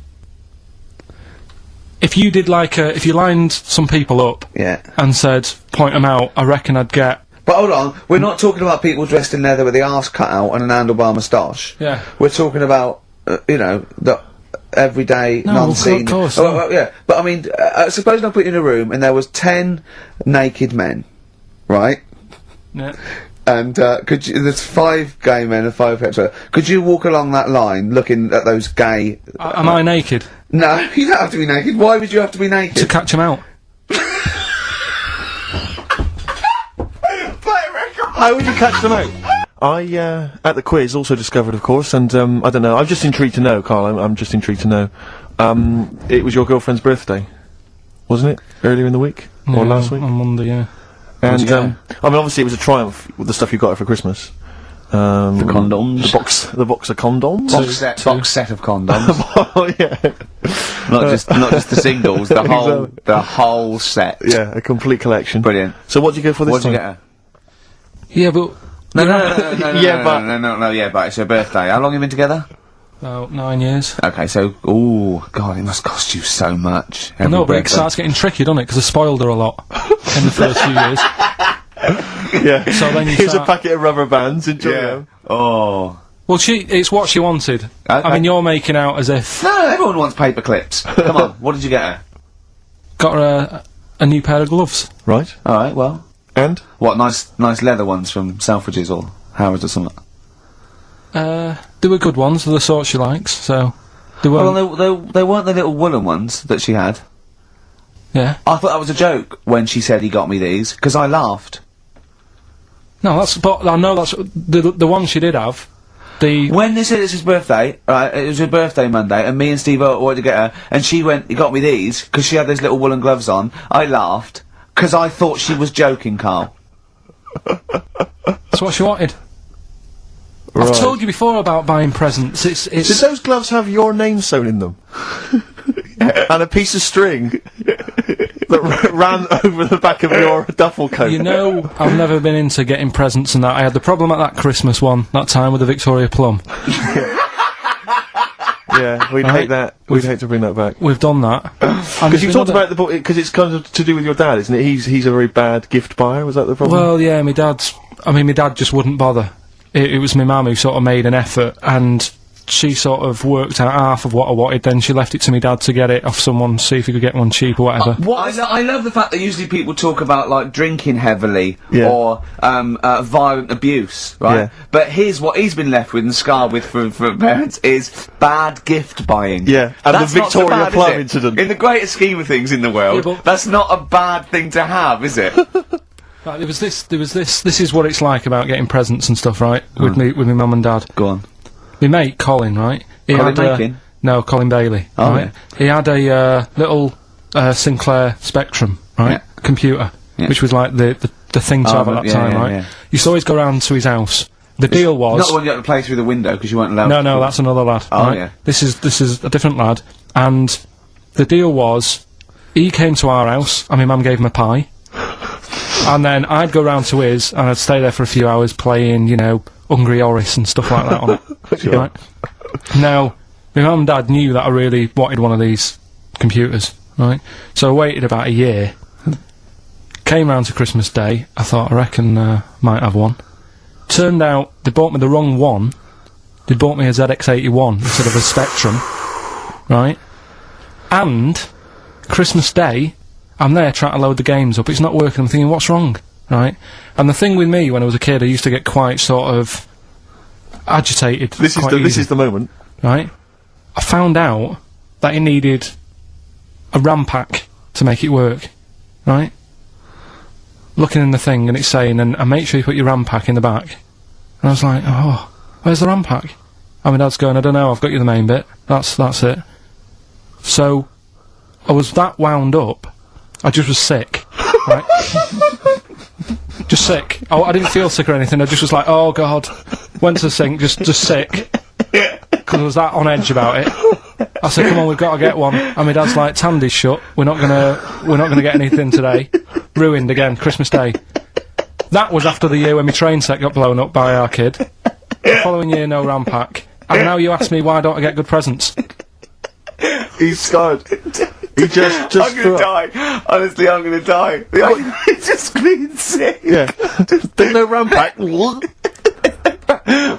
Did you get to the bottom of it? Why wasn't there a Rampack? You have to buy them separate. Oh, It's one of right, them okay. cons. What do you mean I can't play Frogger? Oh no. So, wasn't there another incident when you threw up? Spontaneously threw up? Oh. Through sheer anxiety? I do get it. It's not so much now because I've relaxed a bit, but as a kid I used to be quite on edge all the time with certain things.